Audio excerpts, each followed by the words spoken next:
Boom.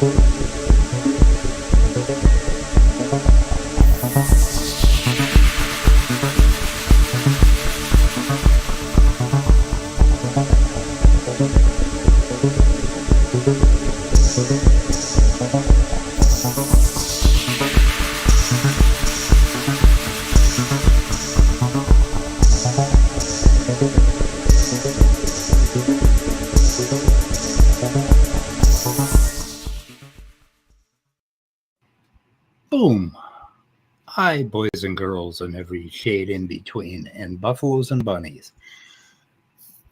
Hello, everybody. Hello. Yeah. All three of you. So James was talking to Steve McRae last night. I was pretty impressed, because I never got that sumbitch to talk to me. Whose channel was this on? So it's an offshoot of the Skeptic Haven network. So it wasn't Tang, it was Secular Soapbox or something like that. So Okay. Josh Void was co-hosting, and Wes was producing, and Wes literally begged me to come on as a guest, and Well, didn't want to.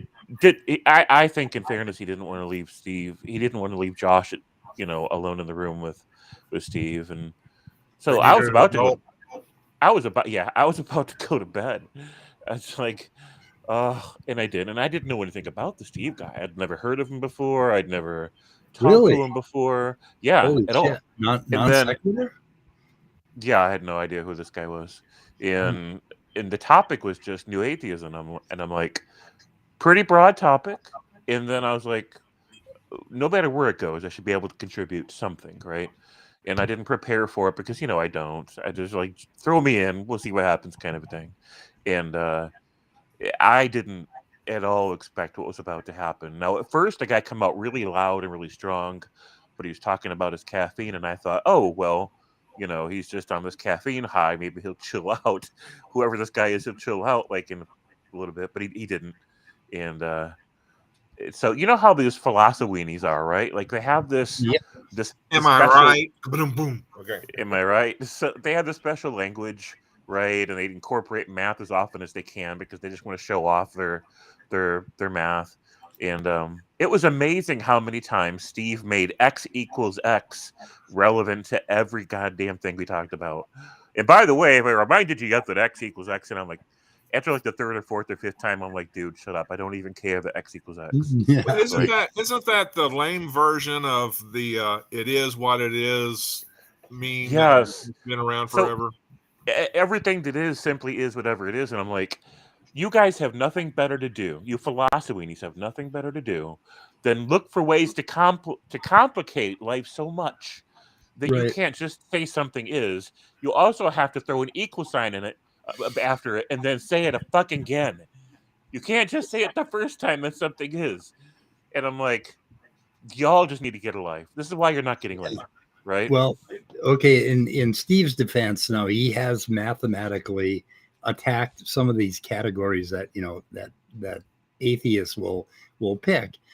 But the thing is, weak atheism is the same as weak theism, and he can show that to you, and he can also show you mathematically that 1.999 forever is equal to 2, right? So or equal to 1. The 0.99999. That's what he said, right? Yeah, and then those are facts, and he is pretty analytical, and he's a little better than most philosophy-weenies when he does that, but the thing about atheism, okay, it's an attack against the new atheists, right? The people that said, you know what, we're tired of fucking justifying our position. Fuck you. We just don't believe in God. So it's that simple. And for 9/10 of atheists, that are walking around that just don't believe in God, that's true. They just don't think they don't have to have a reason to not believe in God. They just don't believe in it. And I think Steve misses the fact that every human has a different version of their own atheism, right? And he wants to make it very formal and rigid. And he wants to attack, like him and a few others. I guess Godless Girl has sobered up and gotten better, but she used to just attack. And Danny, I mean, they just love to go around and shit on atheists, right? Like us atheists are so stupid, you know. We don't even understand what our atheism is, and it's all that. It's like fuck you. I just don't believe in God, okay? And they have a problem with that because we haven't gone any further. And nobody is obligated. When you don't believe in Santa Claus, you are not fucking obligated to call yourself a anti-Santaist or anything like that. I mean, you just don't fucking believe that Santa Claus is up in the North Pole and he flies in a sleigh every Christmas and delivers presents. I choose to believe in the David Harbour version of Santa Claus. Oh yeah, there you go. So I don't know. So you know, it's just a way to stir up drama in the community, and stirring up drama is there are some people that is, you know, that is their wheelhouse, right? That's what they do. So Yeah, but it went south after a little while. I gotta watch the end of that, man, and see where I want to know the exact moment when it went south between you and Steve. So he just wanted to overcomplicate everything, and he was so hung up on semantic arguments, and how it registered for me as I kind of started getting the idea of who this guy was, who I'd never met before, was that he's a narcissist, like narcissist personality, and that he's had a lot of bad encounters with people who wore the atheist label or flag or whatever, and his ego just isn't recovering. So he's accumulating all these all this weight from all these different encounters he's had with people that wear this particular label, and he's just not getting over it, right? And so he's going through life trying to vindicate himself. Give me another platform, hand me the mic. I need to talk about how much smarter I am and how much more virtuous I am and how I'm consistently right and other people are dumb. And it's like I kind of felt bad for the guy, like, please get this guy a therapist. And at the same time, I'm like, I let him get away with a lot because I was tired, and that's not what I was there for, right? I felt ambushed, honestly. And Wes is a good guy. He wasn't trying to ambush me, but holy crap, like, this is not what I was in for tonight. And I let him get away with a lot of it at first because I'm just tired. I didn't care. And then at some points, I'm like, he's getting away with too much. Fuck this shit. So I started standing up to him, and I started calling him on stuff. And every single time I was about to explain where he's wrong, he would interrupt me every single time, and then he'd talk about something else. And at some point, I'm like, why am I here? Honestly, why am I here? So then he pulls up this big list of all the things he hates about atheists. And oh my, that's, yeah. I mean, he didn't phrase, that's not what he called the list, but that's what it was.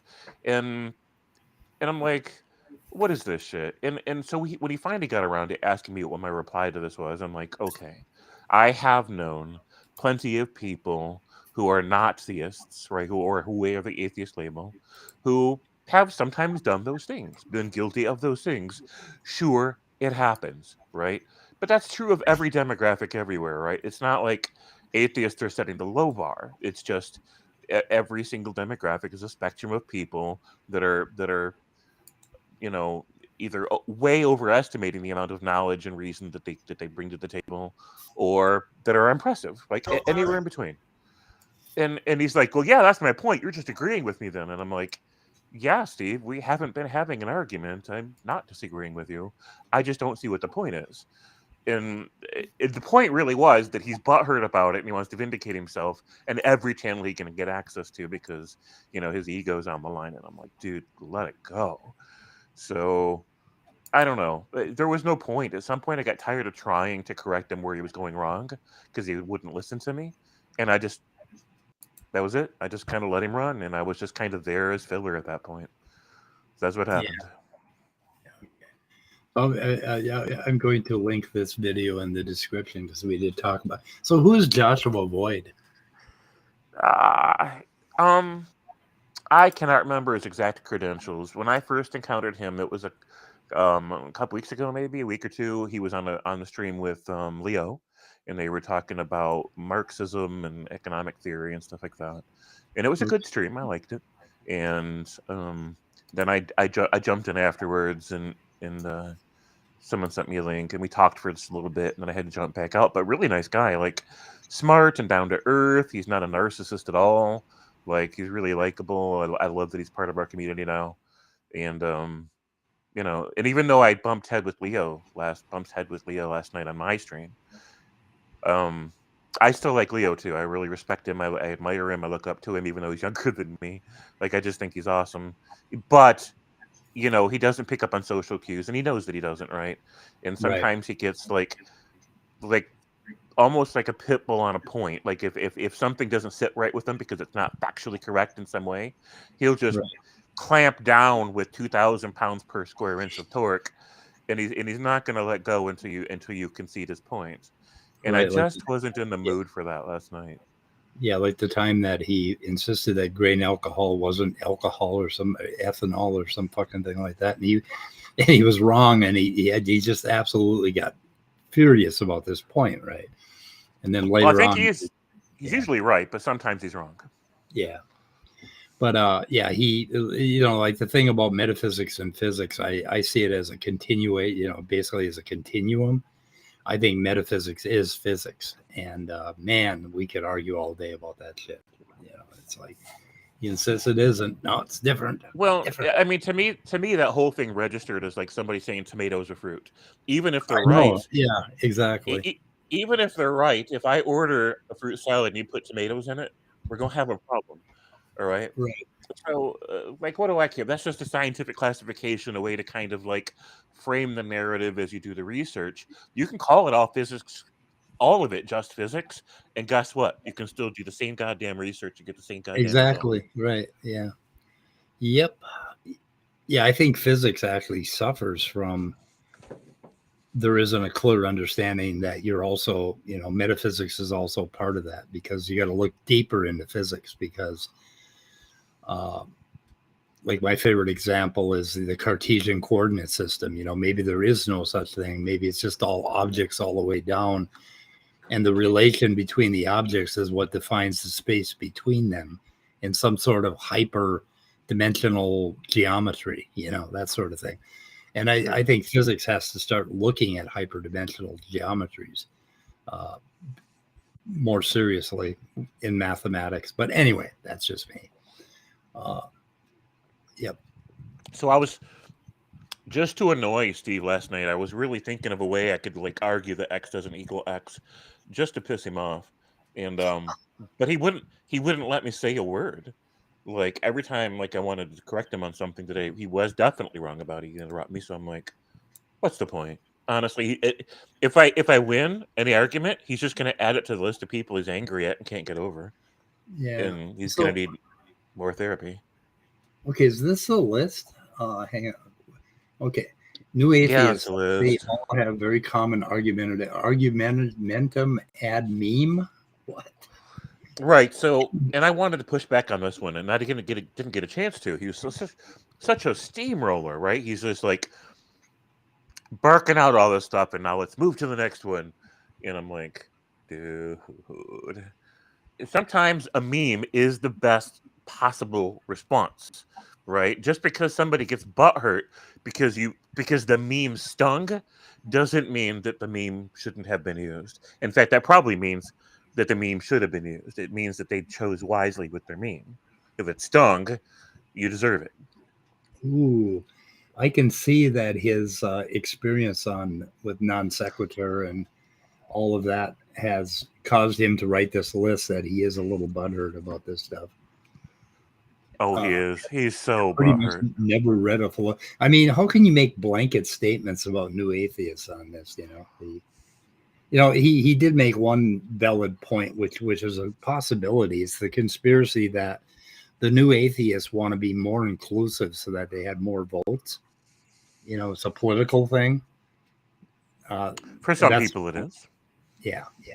Sure. And and that's fair. We do. We want secular to be.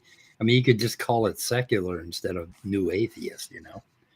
There's secular people together want to have a fucking vote, before Marjorie Taylor Greene has us all going to church. Right. So I feel like you conflated terms. Like new atheism isn't necessarily interchangeable with the idea of atheism plus or whatever. Like I get some people are too militant about things. You can be militant about anything that you give a shit about, right? I've seen people like for animal rights, like anti-animal cruelty. Great idea, right? But they sometimes take it to extreme and they go crazy and they get this and they end up being really destructive and violent. And that happens with anything. You can pick feminism, you can pick humanism, you can pick Yeah. anything. If Well, somebody can get radical to the point where they become destructive if they're not emotionally well regulated. But that's a people thing. It's not an atheism thing. yeah, you can take any category of people that you want to define, right? And you can lay it out on it. And in that category of people, there is going to be a variation across the spectrum in those people from, total assholes to, really fucking nice people. Mhm. I mean, just so you're always going to be able to find members of a class that you can make fun of. And what is it called when you take a list like this and apply it to everyone in that set, even though they're all different people? I think it's called bigotry. I think it's called you need therapy. Yeah, maybe you need therapy. So anyway, let's see. David asks, "Hey guys, what are we talking about today?" We're going to talk about abootness, the mental in philosophy of the mind. Aboutness and intentionality are real important terms that they always talk about. We're going to throw that out, and maybe you look at that book, Scott Gutenplan's book. What's his name? Samuel Gutenplan, the companion to the philosophy of the mind. I don't know. Or not, we could talk about any motherfucking thing we want. Right? In England, abootness is the question of if you put a body in the trunk of your car, is it alive or dead? I don't know. Never Not mind. until you open the trunk. Yeah. So yeah, the Schrodinger joke when they pull him over and yeah. they say there's So anyway. a dead cat in the trunk of your car after the officer opens the trunk, and Schrodinger says he's dead now. Yeah, he's dead now. Great, thanks for looking. You made him dead. He wasn't a superposition. Right. So abootness is only a foot fetish concept if you're in Texas or Arizona or New Mexico. Yeah. Anyway. Yeah. And then there's the identity argument, we got the identity argument here. Somebody, I don't know who the hell this crossexamine.org. I'm guessing it's a Christian bullshit. Sounds to me like it. Yeah. It is. The mind has mental properties such as the property of feeling sad, happy, angry. The mind thinks about things, so that's aboutness. For example, when I go for a walk with my dog, I think about God, Jesus. Oh, he does. What? Philosophy, science, apologetic. I guess he's a Christian. If you go for a walk with your dog, you got to think about God and Jesus. Or how lovely these trees are. Sometimes I think about my childhood. The mind has a property of abootness to it. The mind also has a property of first-person perspective. I know myself more intimately than anyone else in the world. I know firsthand what it feels like to own my happiness. Anyway, so, but the point here is, why is it not updating? It's not updating. Oh no. Where the fuck is it? Let's see. Where does he get into the meat of the thing? Okay. The brain lacks aboutness, but the mind has aboutness, right? So the mind can't be identical to the brain. So that triggered Scott. So there has to so basically, Steve was talking about the identity X equals X, that sort of thing last night. Anyway, so dualists will insist that the mind has properties that the brain can't possibly have. So conclusion, therefore the mind is not identical to the brain. Well, I would agree with that, but for different reasons. Yeah, me too. Yeah, me too. Yeah. because the mind is definitely not just the brain, but the brain and the body and everything around you. So, like as you're going through life, you are being constantly bombarded by the environment around you, and that is all basically interacting with you in such a way to erect a thing that we call mind. And when we start to think about the mind, we're doing something called introspection, which is something you can't really do. I mean, yeah, you can in a way, but you can't really see what your mind is doing with your mind. You can't use your mind to look at your mind. You're just going to create more stuff, more mind stuff moving along. Do you understand that point that you cannot know what your consciousness is at any point in time? Because as soon as you do that, 1 or 2 seconds have transpired, and now you're just remembering what you think you were conscious of 2 seconds ago, or you're experiencing something visual and you're incorporating that into, you're trying to say, oh, I'm conscious of, this iPad in front of me and this Glock and my phone. Like you're constantly trying to catch up in order to introspect your own consciousness. So the thing is, you have no fucking idea what you were conscious of 3 seconds ago. The only thing you have to go on is what traces of memory are left in your brain, the residuals, the after image that's sitting around. That's what you're going to point out.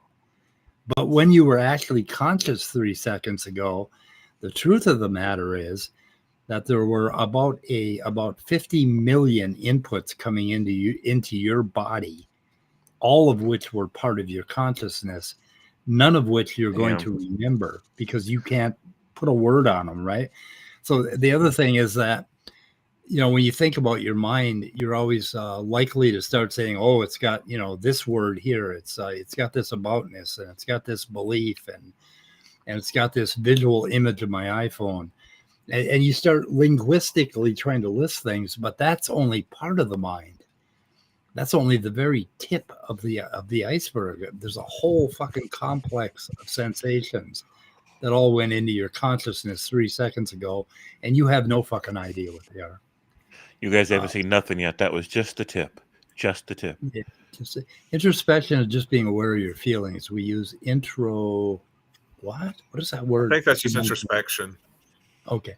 To learn what anger is or what makes us sad. Yeah, we use introspection to review, to bring things from our immediate memory. This real working temporary memory that you have, bring it to mind, and also to move your attention from into parts of your body, like to figure out whether you're angry. You're going to become more sensitive of what your torso is doing. And but that is just a real meager view of what is really going on in mind, in qualia. Qualia is a lot richer than that. Yeah, Maya's typing with one hand while making coffee, but Maya nailed it with that whole because Maya has an insight into me that I did not know Maya possessed with this whole, we use our intro perversion to make sense of things. Yeah, perversion. I do use my intro perversion. Oh, well, there are people that bullshit themselves about what they're angry about too. So it's like you can have introspection, but you also have these defense mechanisms inside you that try to create an alternative story that, makes you not look so bad or makes it somebody else's fault. It's like a negotiation or battle that goes on within you. It's really interesting, the complexities that take place inside our minds when we are experiencing emotions, and putting the right label and maybe identifying the right cause, I guess, is the aim of psychology and of therapy. Yeah, that could be. So premise 2, there are things true of the mind that are not true of the brain. So there are properties of the mind that are not, Oh, that by the brain. way, David has kindly told us that this is Frank Turek's website, crossexamine.org. So I advise you to wash your hands and put gloves on. Wash What's your a Frank? eyes. What's a Frank Turek? Exactly. I don't know. I've heard of him, but I can't remember what he is exactly. Oh, he's one of those apologists. He's a screaming apologist because he has a spiel. He goes from college campus to college campus, telling people why God is real and atheism is stupid. And you'd probably recognize him if you saw a video of him. Is it Turek? Turek, and he wrote the book "I Don't Have Enough Faith to Be an Atheist." That fucker, exactly. You nailed it on the head right there. Okay, so go ahead. I can't remember. Isn't Turek the guy that is like admitted to being a sociopath or something? Or is that one of the other guys he runs with? Some guy named Wood. The guy that hacked his father up with a hatchet or a hammer. No, I know who you're talking about. You're talking about somebody Wood. David Wood? No, yeah, another one of the people in his group. If it's not him, it's one of the other people he runs with. I can't remember. One of them was sociopath. So Eric Murphy, his first debate, Eric Murphy from basically the Austin community of atheists. The Austin atheists, yeah. Anyway, he was debating that guy, and that guy told the story about how he hit his father with a hammer just to see what it would be like. Mm-hmm. And Eric looked at him. He was kind of like moving over on the stage away from him a little bit, and he said, "I don't want you to not be a Christian." Right? Yeah, you stay a Christian. Yep. Yeah, you stay a Christian because goddamn, without Christianity, we're all fucked. Yeah, this guy could do anything, Yeah. He has an amazing story, and I'm so fucking surprised that people buy this whole thing. You got a psychopath who found God and straightened his life out and became a fucking minister or pastor or something. Well, he became an anti-Islam. Yeah, that too. Yeah, his big deal is he does apologetics or anti-Muslim rhetoric. Yeah. Okay, so I don't know. I don't want to divert the conversation back to the topic unless you guys don't have anything. I'm sorry. What are we talking about? I don't care what we're talking about. I always feel bad diverting the conversation back to the topic. Abootness. There are things. Okay, there are things that are true of the mind that are not true of the brain. So why in the fuck would you expect them to be? Okay, we're talking about properties of things. Like an apple has a property of what we would say being red, right? Well, if we say the apple is being red, we're already into our mind shit, right? Because the apple is only red because it's in front of us and we have a visual system and there's this whole interaction going on. Now, there is a true thing about the apple that it absorbs a certain spectrum of light, right? That's subjective, and we know that, right? And apples are, kind of round, that's another, property of an apple. But when we look at an apple and we imagine an apple in our brain does not have that. Our mind does not have that same property of, the same properties as the apple, basically. Well, kind of does. Now, if we look at belief, okay, a belief can be true or false. So we have a belief in our mind, and it can be true or false. But these fucking jokers will say, well, neurons can't be true or false. So they have different properties. Oh, why would you expect a word in our language, basically? Hang on a second. I see him. Why would you expect a word in our language about what we think of as being our mind to match up with some property in the physical world, as if we're looking at an apple? So they think they can look at belief and look at an apple and make the same kinds of judgments. You see, they think that they can introspect, come up with these concepts of the artifacts of the mind, and conflate that with looking at an object outside of our body, like looking at something on my table. Do you see how ridiculous that is? Mm-hmm. Speed was being, okay, what was I being pedantic? Pedantic about a definition. I often champion introspection for everyone. I don't want people thinking they have to be, oh, right. Yeah. Yeah, introspection is a really important part of being self-aware, but I'm not talking about that kind of introspection. I'm talking about the philosophical kind where they think they actually know everything about their mind just because we're having first person experience. So this is a philosophical question, and you are right. Introspection is very important in psychotherapy, in personal development, in how we live our lives. One of AA's really big steps is the 10-step. Continued to take personal inventory and admitted we were wrong very promptly when we were, that sort of thing. So anyway, I'm sorry, Maya. Did I step on, oh, I'm not going to say psycho weenie. I don't want to step on any psychologist's toes because I love psychologists. I have one. I pay him a lot of money. Anyway, to help me introspect, right? Every 2 weeks, we go on an introspection journey and we try to take Mike apart. So you guys get so silent when I talk for a long time. Is it like, am I like totally not making any fucking sense at all? You were completely making sense. I just didn't want to like interrupt your mind flow. Well, God, if you don't interrupt my mind flow to tell me I'm making sense once in a while, how in the hell am I going to introspect and know I'm making sense? You're making great sense. I have to confess, if you notice in the side chat, Maya and Skyworks were talking about coffee, and so now I had to go in the kitchen to try to prepare coffee.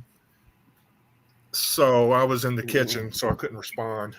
Actually, I'm going to grab some caffeine real quick too, but I am listening. I've got my Bluetooth headset on, and also I've got a tab open. I've been researching that whole X equals X thing, the law of identity, and it isn't always applicable. It isn't always true, and Hegel spoke about this, and some other people are talking about it, like even in other domains. So I knew that it couldn't always be true.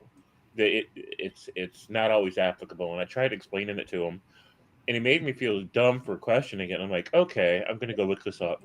And there's people talking about this at the Philosophy Stack Exchange, for example, and they're like, yeah, it's not always true.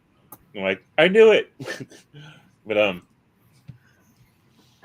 Okay. I'm gonna run and grab some caffeine. I'm listening to you, and I'll be right back. I'm also having a kind of a crisis where I can't find my favorite coffee mug, and it's really bothering me why I can't find it. It's not in all the places I usually put it. I have my Hello Kitty coffee mug. I call it my Red Kitty Qualia cup. I've had it ever since I started studying philosophy of the mind. Mm-hmm. So the qualia of seeing my Red Kitty, Hello Kitty coffee cup. And my son bought this for me like 15 years ago, and I have not broken it. If I broke this cup, it's amazing when you don't break your mugs within like a year. Yeah, if I broke this cup, I don't know if I would be okay, Scott. I understand. I'm really having to do some deep breathing and everything like that. I can't see. There's the coffee mugs you drink from, and I'm a ceramic coffee mug guy. So if I drink from something, I like it to be ceramic, and also I like it to be sizable. I don't want to have to worry about, am I going to slosh it over the side onto the floor as I walk back to my seat? And I have and plus, like the mug talks about my grandkids too. So anyway, so now I'm just kind of feeling, I still want the coffee, but I'm feeling anxious. Yep. Am I the only one who gets that way about my favorite mug? Or do I need to have some introspection? My Red Kitty. Yeah. Red There's kitty, the qualia of red kiddiness. the qualia of love and red kiddiness. And it You says, see, it gets to where in philosophy, all you have to do is add the little synonym or the ending suffix, the suffix ness to something, and suddenly you're a philosopher. oh yeah, yeah. And that gets a little. I mean, you have to limit the nesses in your discussion, or it just goes way overboard. Yep. The philosophy-ness of the iPhone-ness of existence-ness. Existence-ness. That is the essence of the Nessie problem. Yep. Dang, where's my Okay. mouse? Beliefs can be true or false, but brain states cannot be true or false. So, this is what Eric Hernandez uses too. The same fucking argument. Okay, a belief can be true or false. So a brain state, they call it, right? And I have a lot to say about fucking brain states. I don't like the way this is phrased, because a belief just is. You believe what you believe, whether or not the result of a truth test is true or false. Yeah. So it's the belief, if turned into a proposition, can be true or false. I don't know. See, what I'm trying to come up with is are they really analyzing words correctly as they talk about nesses and Nope, they're not. Things? Because my statement about beliefs, does that sound crazy? And I'm asking our side chat to respond. At least am I understood in the distinction I'm trying to make? A belief just is.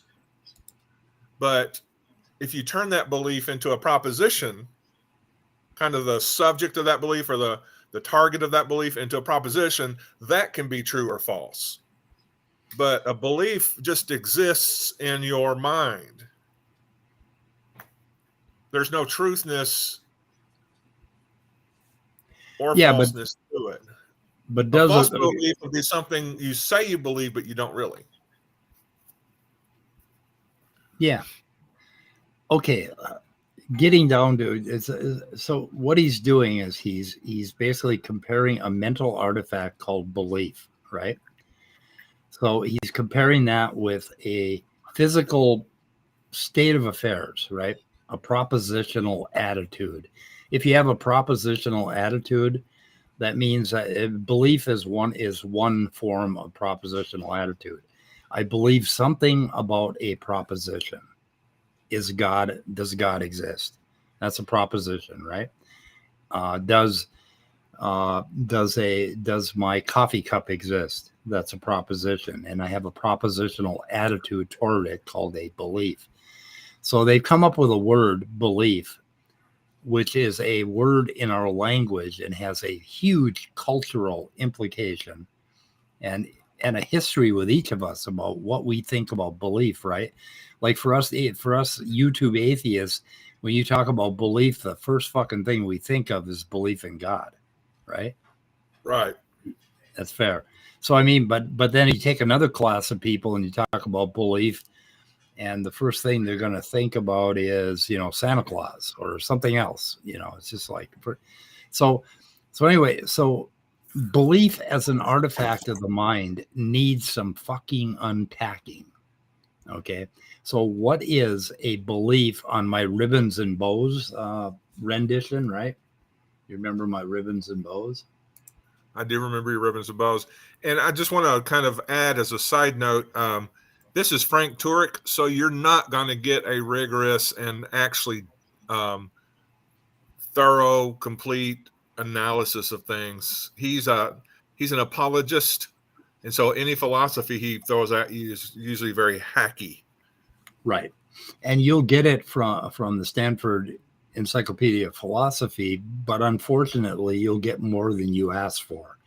You will have, oh, well, so-and-so thinks belief is this, but then so-and-so says that does not fully describe, or that's not complete, and that doesn't cover the situation where belief means this. And they go on and on for about 100 pages. And at the end of the 100 pages, you feel like somebody has slapped you silly. You have, like, nobody has agreed with anybody, and nobody's told you what the fuck belief is. They just told you what various philosophers have argued about. And so it's just as fucking bad. So under-analyzing and over-analyzing belief. And for me, okay, it's ribbons and bows, man. So, I mean, what the fuck? So we got our subjective experience up here, and we got our physical system up here. So what is a belief in the mind? What is a belief in a human being exactly? And I like to think in terms of neuroscience down here and try to figure out what the fuck it is. But my little diagram here is a little incomplete in that I have to add something else that's really fucking important in philosophy of the mind. I've got my subjective up here, right? So there's the subjective, and here is the physical, okay? Like what's happening in your brain. But another part of physical that's really important is this third ribbon, which is what's happening in the environment around you. What is out there, environment / world, right? So if you have a belief about something in the world, like right here, I have a belief about, do I have a coffee cup on my table right now, right? So I have a propositional attitude in my mind, my subjective experience. So what could that be physically? And they're claiming that it can't be physical because physical cannot possibly describe this relationship between the world and between subjective belief, right? I have a belief about something. It can be true or false down here in the world. There's no way that it can be physical is what they're saying. I disagree. I also disagree. Yeah, they just haven't thought about it. So like, you heard it here first, folks.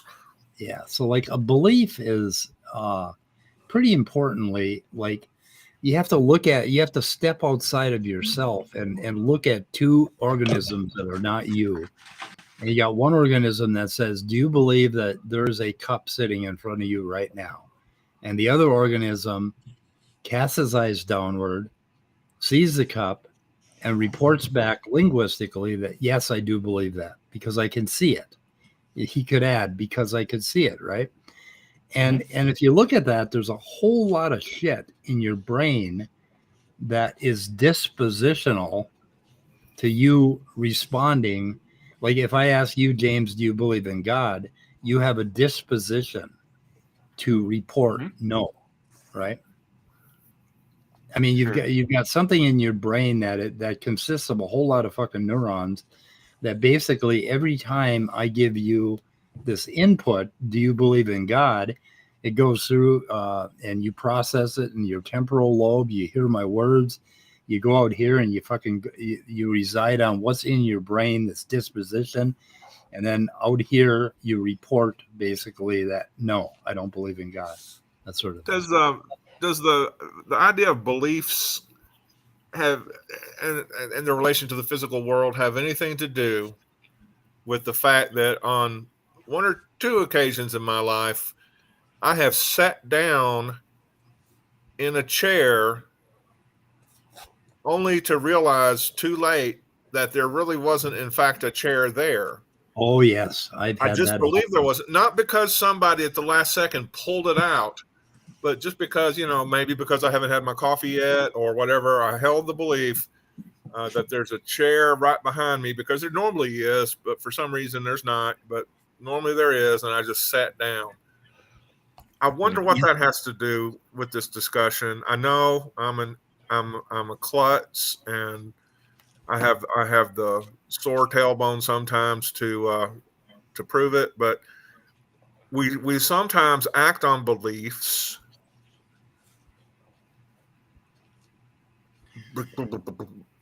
I describe that.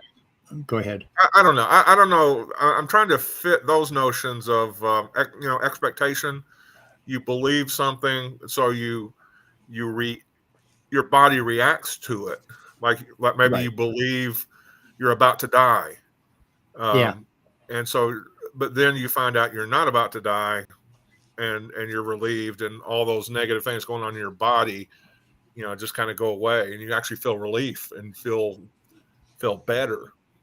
Yeah, I describe that as a spiritual experience when you go to sit down in a chair and the chair's not there. You have a sudden awakening. Yes. Yeah, I did not need coffee to be awake after after those that, one or no. two situations in my Wake, life. yeah, or like you come home after a long day at work and you're looking forward to having a little get together for your birthday, and all of a sudden there's 100 people in your house with fucking signs and balloons. Surprise! I've heard Spiritual. that can be shocking. Yes. That can be shocking. Yes, if you truly are surprised. I've never been part of a surprise birthday party where the person didn't actually realize that there was going to be a surprise birthday party. So we've never pulled it off. Oh, AR. Great analogy. Thank you. Jesus Great of the chair that illustration. was never there. Oh my god. Yeah, you need to write that down and go to the Toastmasters and make a speech, and that needs to be your last zinger. T-shirt in our merch store. We got to get this merch store up and running. Yep. Yeah. And we're going to blatantly steal from our chatters and use your ideas, and we're not going to give you a royalty. Take that. I just want to be upfront about that. That's right. Disclaimer. I want to be upfront about that. Yeah. So anyway. Hey, James, I need you to have a discussion with Speed. I need to go in the kitchen and find that mug so I can have some coffee. Well, let's talk about Scott while he's gone. I'll be able to hear you now, damn it. Oh, shit. So I'm looking up different things that came up in the discussion last night with Steve. I shouldn't even call it a discussion. It was just him soapboxing and us looking at him like, dude, like that's the whole thing. God, but I thought he was being so nice at the part I watched. I thought Steve is almost like a new man. So I didn't watch far enough, right? If that was him at his best behavior, then I don't want to see him at his worst. That was him at his best in the beginning. Damn. Well, I mean, he chilled out toward the end, but because he kept expecting a battle that wasn't happening, and eventually he started to chill out a bit. But god damn. So like he even defined God a couple different ways, but he's like, billions of people define it this way, so this should be our default definition. And I'm like, no, it fucking shouldn't. I don't care how many people define it that way, unless everybody does. You don't get to like call dibs on a definition and say that this always defines what God means, therefore it always defines what atheism is in relation to that concept. No, it doesn't work that way. The person speak. Good. Let me respond to Maya first. I linked it in the description. It was a talk with James Apperson and Steve McRae and another dude, Joshua Floyd. Yeah. It's in the description, Maya. Did I save it? Yes, I saved it. So I think it was a wasted hour and a half. If somebody wants to watch it on fast forward or something. How did he define God? Oh, a couple different ways, but every time he did, he changed his position. He defined it one way and then defined it a different way. And then when I referred to the one definition, he pretended like he'd only ever used the other one. And I'm like, I don't care, pick one, right? And it's like, and one of the times he used the phrase necessary being. So a God is by definition as a necessary being. And I'm like, I'm a necessary being. And he's like, what the fuck? He's like, you are not a necessary being. And I'm like, I am if X equals X, bitch. Like, I exist. I necessarily he was referring to modal logic and where you're a contingent being in other possible worlds. There's a possibility. I'm like, yeah. I wanted to push back on that so hard, but he wouldn't shut the hell up for me to push back on it. He just wouldn't. I couldn't finish a sentence. I couldn't finish a thought. And at some point, I'm like, why am I here? Why? Yeah, he wanted to pull philosophy on you and bring modal logic into it where you're not a necessary being in every possible world. I'm But like, the identity is, good. The identity is necessary in every possible world, basically. And I disagree with that too, but Sure. But I couldn't give him any pushback for so many different ways and so many different reasons. He wouldn't shut the hell up and let me talk. And he was just there for a soapbox, right? We're the audience. He's just up there to let us know how awesome he is. And I'm like, dude, make a video and release it, right? Why am I here? he makes a lot of videos, I think. Good. He needs to make some more and more. You didn't hear about the non sequitur thing where him and this other guy had a really successful show right around the time the ACA was coming up and really getting popular, called Non Sequitur. And his partner decided to all of a sudden kick Steve out. And they had a big fucking lawsuit and a fight that went on for like 3 years. And I think Steve won, and he now has a Non Sequitur channel again. But it was just an unbelievable big fiasco in the atheist community. Probably I didn't hear about it. He mentioned it last night. He talked about it to let everybody know that it happened and that it proves he's smart and good and wise and virtuous and always right. And, just to let us know that it's a shame that he has to go through such lengths to remind everybody how wonderful he is and right he is. And, and now somebody owes him $100,000. He's not sure how he's going to collect. And I'm like, yeah, the guy doesn't have any money. So he's never going to see that money. Yeah, apparently his co-host decided at one point that he was just going to kick him out of the. He did a really bad job. I mean, it was just like, whoa, it was amazing. Anyway, we love drama in the atheist community. It's our chance to be exactly like praise I am that I am. Is that how that works? Yeah. Well, whatever the appeal is, I just don't feel it. Like I just don't even begin to care. And so,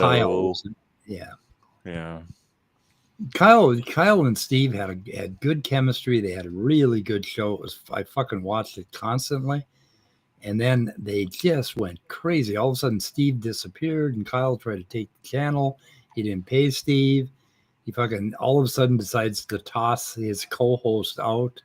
He had made all kinds of agreements with him.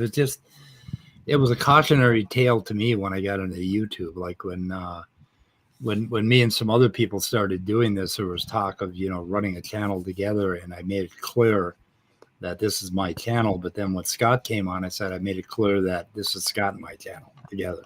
So I made a strong verbal commitment to Scott that this is, half yours. Even though if we ever started making money, I explained to Scott that I'm getting paid first as long as you're working. But then we realized that you don't make money on YouTube channels, especially this little piece of shit that I got going here. Anyway. Yeah. But so I think Scott's out of earshot. Should we talk about him now? Scott seems kind of depressed sometimes. I mean, he won the game of life. That's the problem. I know he proved useful until he outlived his usefulness, and now he's like, well, shit, I won life. Now what do you do? Yeah, what do you do next? Yeah, I don't know. Well, I wonder if he'd mind if I shared a picture. Well, he can't see it, so yeah, share it. Should I share it? Oh, let's see. I wonder if I can see it. Is it going to pop up? Yes, it popped up. I can share a picture. So, Scott, now that he's won the game of life. I've won the game of life? You won the game of life. So what does Scott do when Scott wins the game of life? What does Scott do? That's the question. What does Scott plays do? Trumpet. Oh, no. We caught you. We caught you doing something else. Oh, there we go. Wow. One says Gramps, the other one says Grayson, and Liam has a hat just like it, but he cannot hates keep a hat on his head. He does not like that. And Grayson won't take it off. Yep. My God. It's amazing how clean the hat has stayed, though. I know. Yeah. Anyway. I've been following the evolution of thoughts, ideas, beliefs, and scandal for quite some time now, at least from the beginning of Gamergate. Yeah, fucking Gamergate. Oh, there's something else. There's something else I know nothing about. Gamergate. Oh, Have you heard of Elevator Gate? Nope. what is that?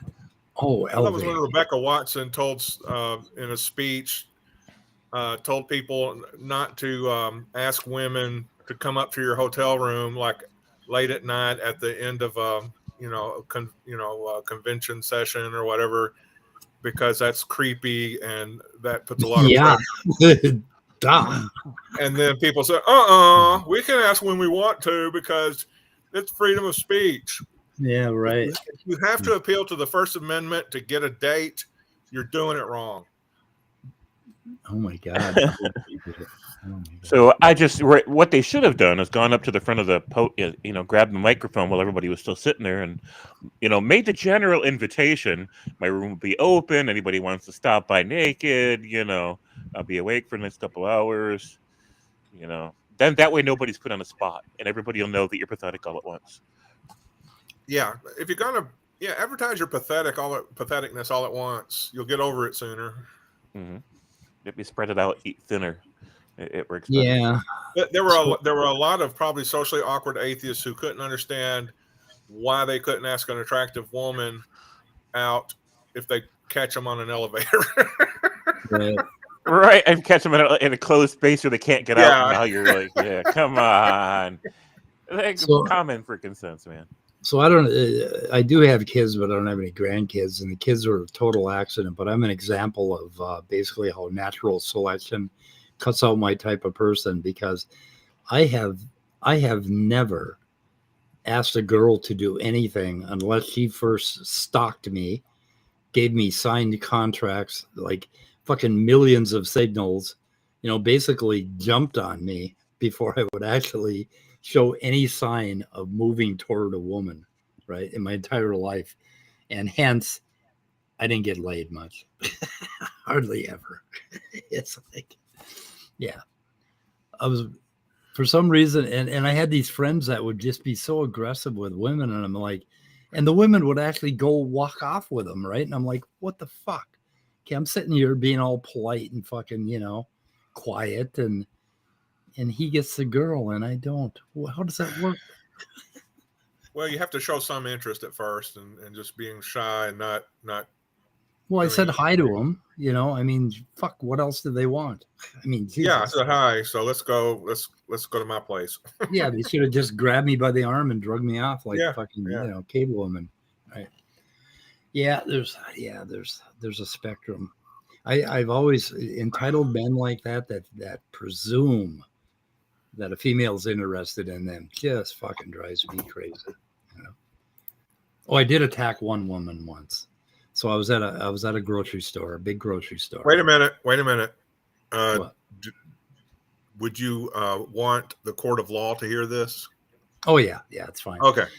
I was at a grocery store and we're pushing her, and my wife had a shopping cart and she had long red hair, and I was like distracted and I was looking for tuna or some fucking thing. And so I turned around and I saw her pushing the cart away, and I walked up and put my arms around her from behind. It wasn't my wife. Oh, it was another girl whose hair looked exactly like hers. And I'm telling you, I should have had a football helmet on. Oh my God. I was just so fucking mortified. And it's like, I'm sorry. You look just like her. Like, oh shit, I don't pay attention much either. So, oh yeah, that one. You believed it was your wife. I did. Yeah, I had a belief, right? Belief will kill you.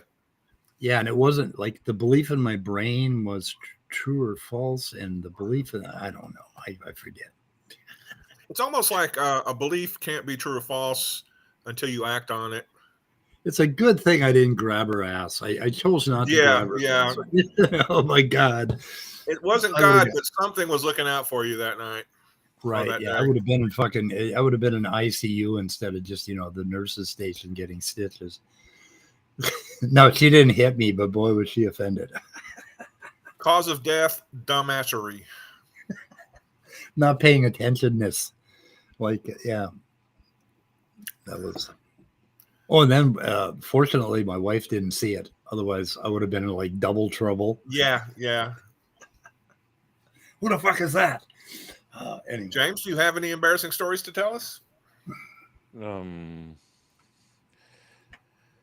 I'll need to think about that one. I'm sure that I do. Oh yes, I do. Okay, I'll give you an embarrassing story. So this was probably about, geez, how old was my daughter?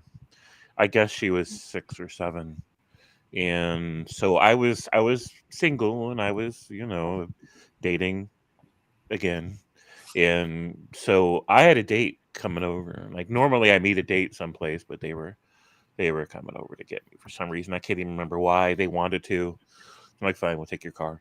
So, anyways, before they got here, my daughter was having fun, and she was putting like not real makeup, but like she was using Elmer's glue sticks and glitter in these little the plastic googly eyes, and she plastered them all over my face, made me like a sparkle, and then it was great fun. It's like whatever, she's having fun. It's cool. I love seeing her laugh, and I didn't realize that she had put the googly eye on top of my forehead. So I did like quickly like wash my face off real quick with the rat clean rag, but I didn't catch the googly eye.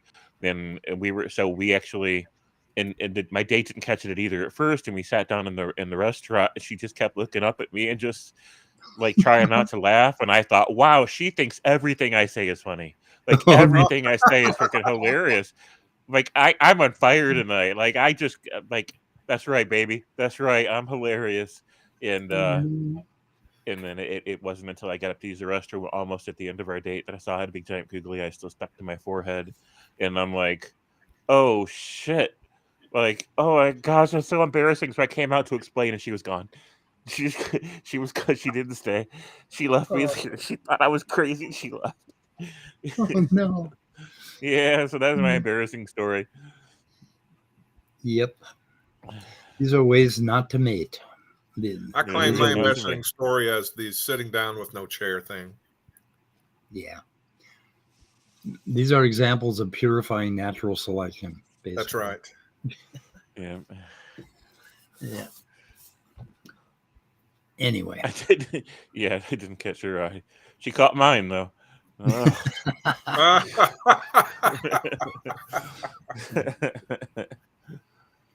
Yeah, apparently not a good look for me. So, yeah. I mean, she wasn't threatened by it. She didn't think I was that kind of crazy. She just thought this guy's a clown, and I just thought she was like so into me because women, generally speaking, if women just smile and laugh at everything you say, then you're doing good. But no, not this time. So. And then you find out sometimes they just laugh to keep you from trying harder. Right. So then I had to figure out a way to get home because she drove us there. So, yeah, it was fun. Yep.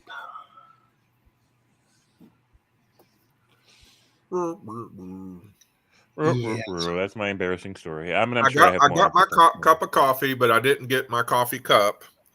So I found another mug that it is apparently a quote from Family Guy. It says, "Yet, despite the look on my face, you are still talking," which is I think a good message. Gary Olson. Oh no, it's Gary. Announced his name. See you later. Thank you, Siri. Thank you, Siri, for doxing Gary. So I wonder if my twisted sister is watching. She said she was gonna show up and chat, but she's twisted little sister. Does she want to rock? Does she what? Does she want to rock? Oh yeah. She wants to rock. Is she gonna take it anymore? Yeah, she's having a sad day. She lost a couple of 18-year-old cats yesterday from the same litter. So that needs about a week of bereavement. I know. Flip and Flop were their names, which like as you pointed out, if you had disabled children and you named them Flip and Flop, you would not get away with it. They would be taken away from you. Yeah.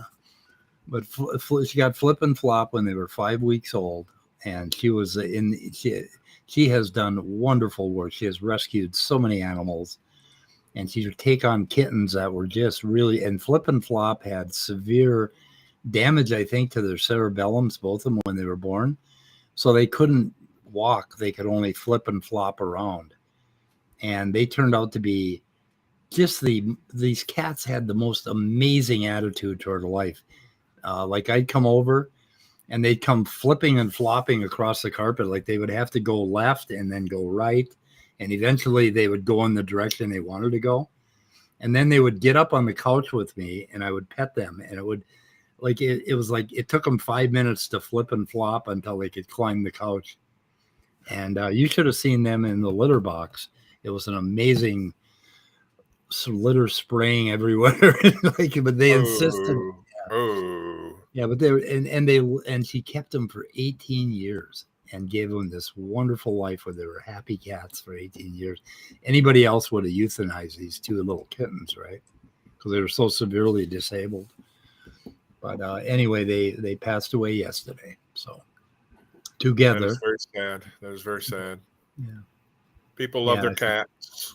I don't know why, but they do. Especially after 18 years. That's just tough.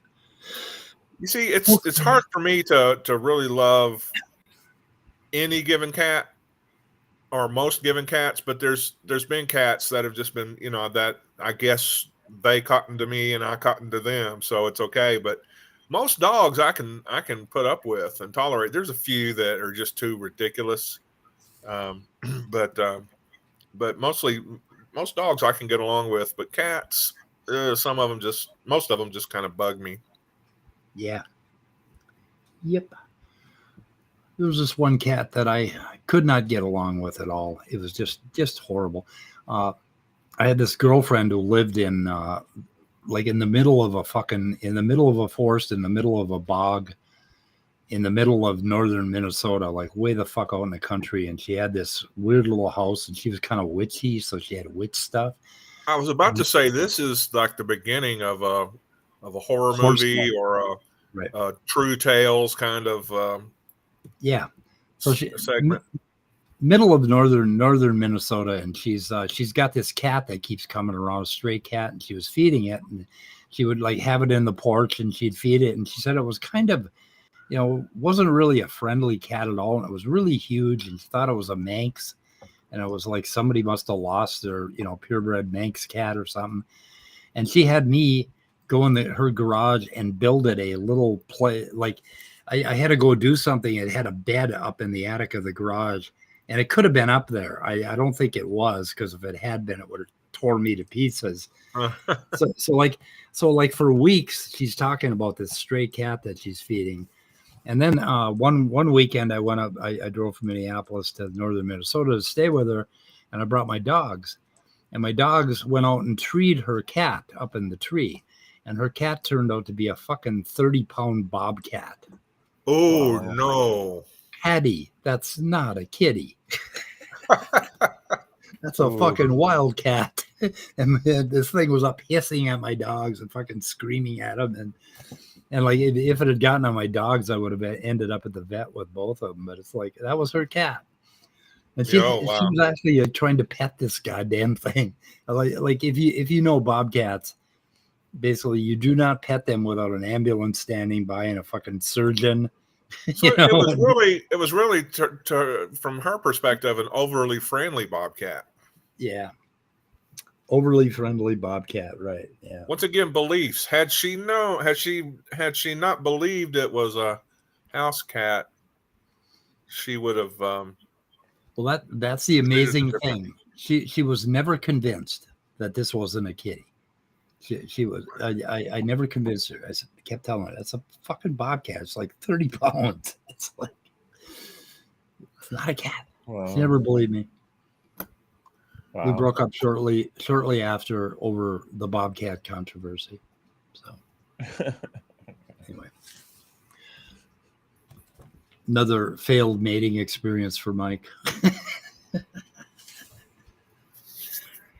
Or a fucking bobcat. Yeah. Anyway, Oh God, we have strayed so far off the Abootness topic. Yeah, it just sometimes topics don't take off. Failure to launch. Yep. I don't. Oh, Melody It Joy. happens. It happens to all guys. I heard. Failure to launch. Yes. Failure to launch, We Yeah, started 69 minutes ago. Nice. Ooh. and still failure to launch. And Melody By the Joy way- just showed up, and now we're going to shoot it in the head. By the way, Speed, our subscriber count looks like it went down by one Again. again. If it dips below 600, I'm quitting.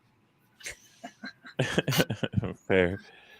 It's took either me motivation to get us subscribers or motivation to get us below 600 Yeah. Yeah. for our beloved audience.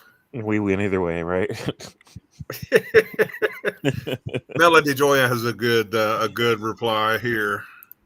69 minutes in. Yeah. There you go. There you go. Timing is Figures. everything. If I had graduated high school, I would have been in the class of 69. So, Wow. and Carol the Atheist, I think she said she was in a class 69, but she's younger than me, and I couldn't figure that out. How She's much about younger? your age. What's that? How I much think it's younger? a year difference. I think. Yeah, could be just a year different. Well, she said she implied she was a lot younger than me, like 3 years, and I Maybe said, she well, skipped a lot of grades because she was well, that's like what I a told her. very She smart said, person. no. She said, I'm just younger than you. It's like, how the fuck did you go to school when you were like 3? You know? I think she's 71. So what? I think she is 71. Oh, I'm 72. So yeah, she's 1 year younger. So she could be in class 69. Yeah. Yep. In fact, my friend and classmate Lynn is 71 still until August. So Yeah. So I probably will not be streaming today. I stayed up way too late last night, as Scott knows. He was there, and Maya was there, and Melody for a bit. She was there, I think. Not only was I there, James, I left, practiced my trumpet. Then I decided to watch the DVD of The Death of the Incredible Hulk starring Bill Bixby and Elizabeth Grayson, and came back and you were still going. Yeah, I'm still going. So I got 3 hours of sleep last night, so I'm too tired to stream today. was that your stream that went that late? My stream was after I did the stream with Steamroller Guy, and Oh, really? and the whole point was to kind of just vent and reset and like calm down, like get my emotional palate cleansed from spending an hour trapped in a room with a narcissist. And then I ended up just like fighting with people in the community about stupid shit, and it just irritated me all over again. So it's interesting. Once you finally realize that the person is a narcissist, you can go back and realize, oh, everything he did was a tactic that narcissists do or engage in to gaslight and bullshit his way through a conversation. I think he realized he had a smarter guy than him in the group, and he was just trying to pufferfish his way through it. if you mean Joshua Void, yeah, I agree. Joshua's smarter. No, I mean you. Come on, James. Yay. I don't know. I was so tired last night, and I should have, and I did say no, and I caved into pressure because Wes asked me in big giant capital letters PLESE, and I'm like, okay, fine, and I regretted it as soon as I got in there. And I'm like, yep, this was a mistake, and I didn't want to be rude and leave Joshua Void alone with him to deal with that shit, but oh my god! And then I ended up in my stream and arguing with other atheists about like things that don't even freaking matter. And it just like re-irritated me and like made it take longer for me to like go back to bed. So that was I shouldn't have went. Fuck you with the chainsaw. Yeah. Yeah. Best title for a stream ever. I thought so. A little harsh. You get creative when you're angry. I do. And some Texas Chainsaw Massacre shit, man. Angry. Angry. Yeah. Oh, so who was in there with you? So Angry-ative. Did you have people in? There was no. I don't think anybody joined the stream with me. I I mean, I would have if somebody wanted to, but I don't think that ever happened. Yeah.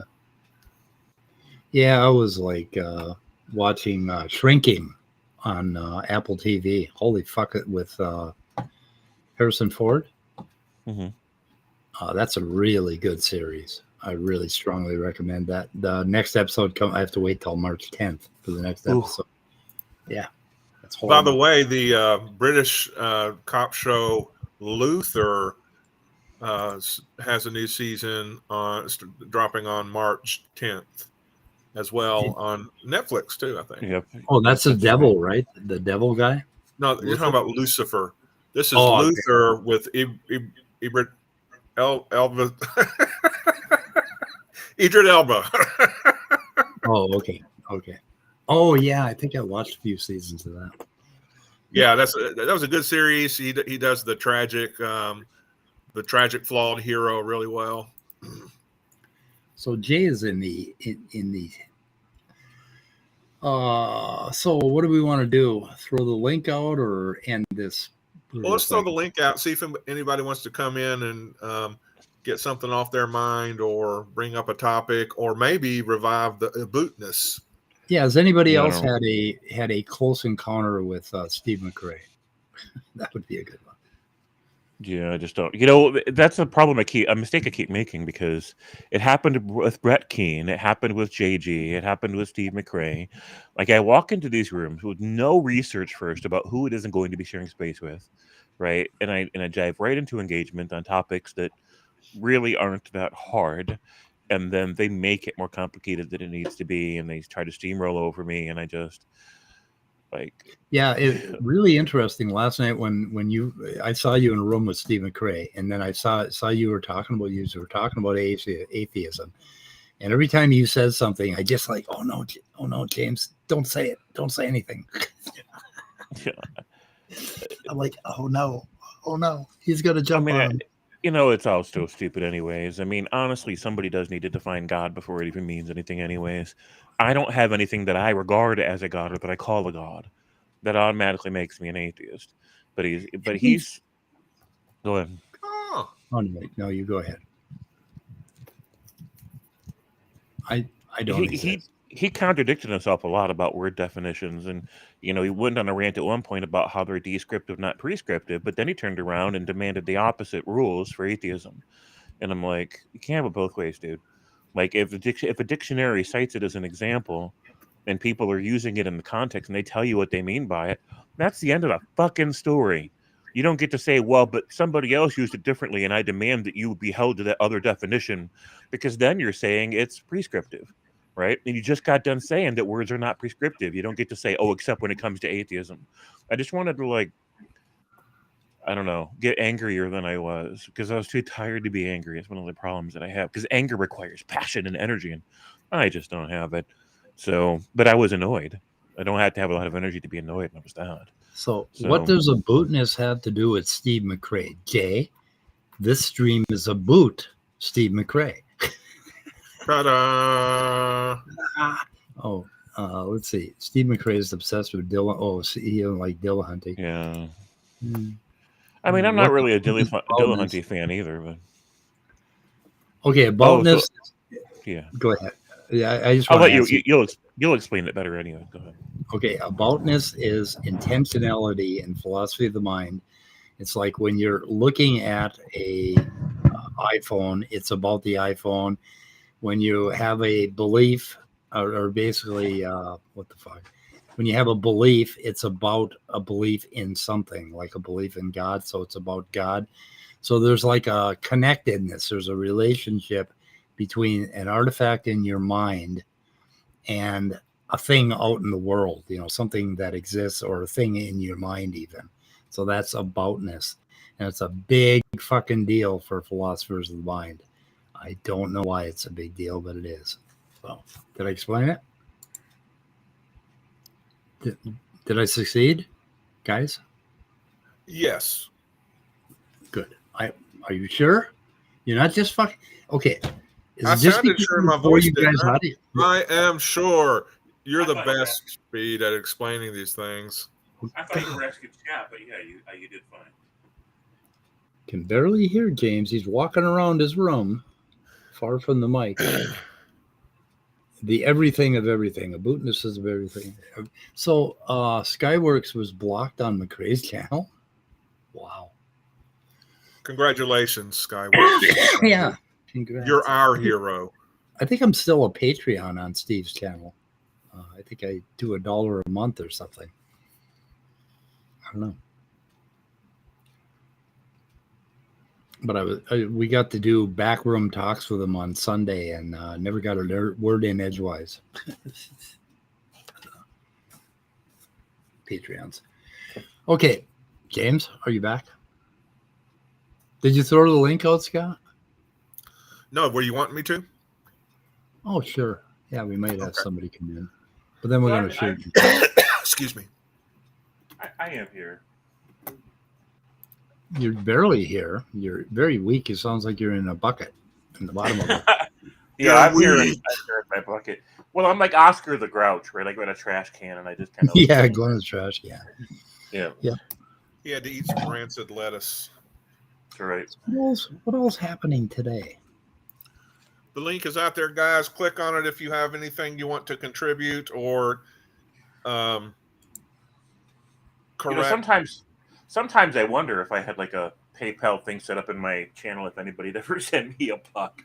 Sometimes I wonder. But There's you know, so somebody. many people in our community are poor, and I like don't want to pander, but I just don't do it. Do you have like a Cash App or a Venmo? I mean, sure, I've got that kind of stuff set up. I just don't post it ever. I guess it couldn't hurt, right?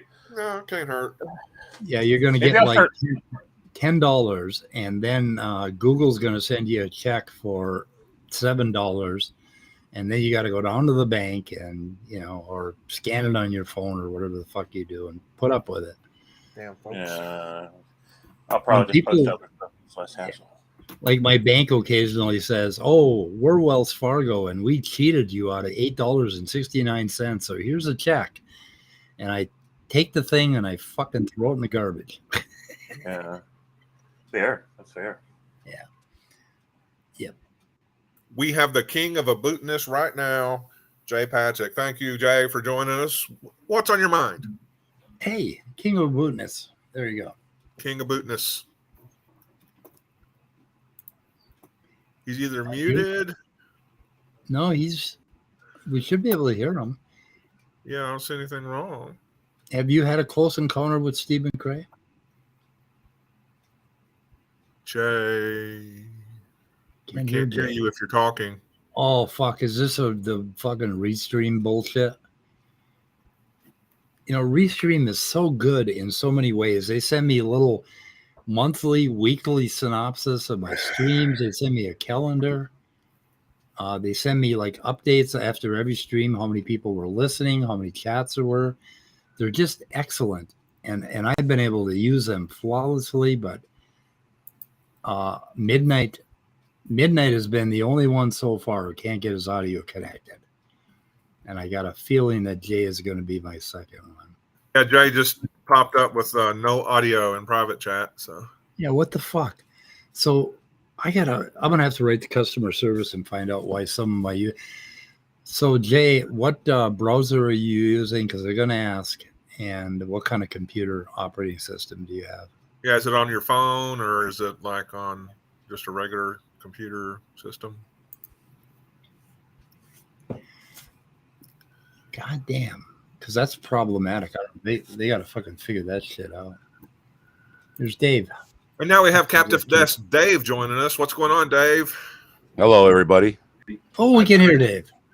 I wanted to know what James was talking with Steve McRae about atheism. I mean, but first of all, I totally missed it. Are you a ventriloquist? Can you project Jay's voice for us? That would be good. Yeah. Okay. Anyway, back to the topic. So go ahead, Dave. Ask that question again. James was talking with Steve McRae about what atheism is. Yeah. Did I hear that right? It's linked in the description. James. Why? My friend. Yeah. In his You defense, don't he do didn't that. know- You he don't do didn't know that. who Steve McRae was, so I didn't know who he was, and I wasn't expecting it. No idea who that guy is. My thing with Steve is, Steve's always been good by me. He helped me with some of my videos and everything, and so I appreciate the guy. So Steve and I are good. So Yeah, there's a lot I like about Steve, actually, and there's a few things I don't like. So, well, nobody's going to agree with everybody about everything, Right. and yeah, Steve, has been doing his thing for a long time, and he's setting his ways and everything, and he's done a lot of good. He's done a lot of good streaming. He's done a lot of good streaming, and he is. I mean, he's a busy guy, and he took time out to help me out with my channel when I was starting out, and he didn't have to do that. I'm nobody to him, so I got to take it for what it is. I appreciate him for just that. So yeah. Mm-hmm. But yeah, well, it's like Grayson got into a thing on Atheist Junior's stream the other day, and they were reviewing Kyle Butt, and Grayson had no idea who Kyle Butt was or how bad his arguments were. And then about Kyle Butt's the worst. And then about halfway through, he said, "Wait a minute, this guy's last name is Butt." Nice. So yeah, you got to know the players. You got to know the players. Yeah. Well, and, I wasn't planning on going on. Wes asked me at the last minute. I told him earlier, probably not. I'll be going to bed. At the last minute, he couldn't find anybody else. He's like, "Please, please, please," and I'm like, "Okay, fine." And I just thought we were going to be examining concepts, right? And I didn't know that he wanted to turn it into some kind of debate. Like, I had no idea. Completely blindsided by that. Are you there, Jay? Yep.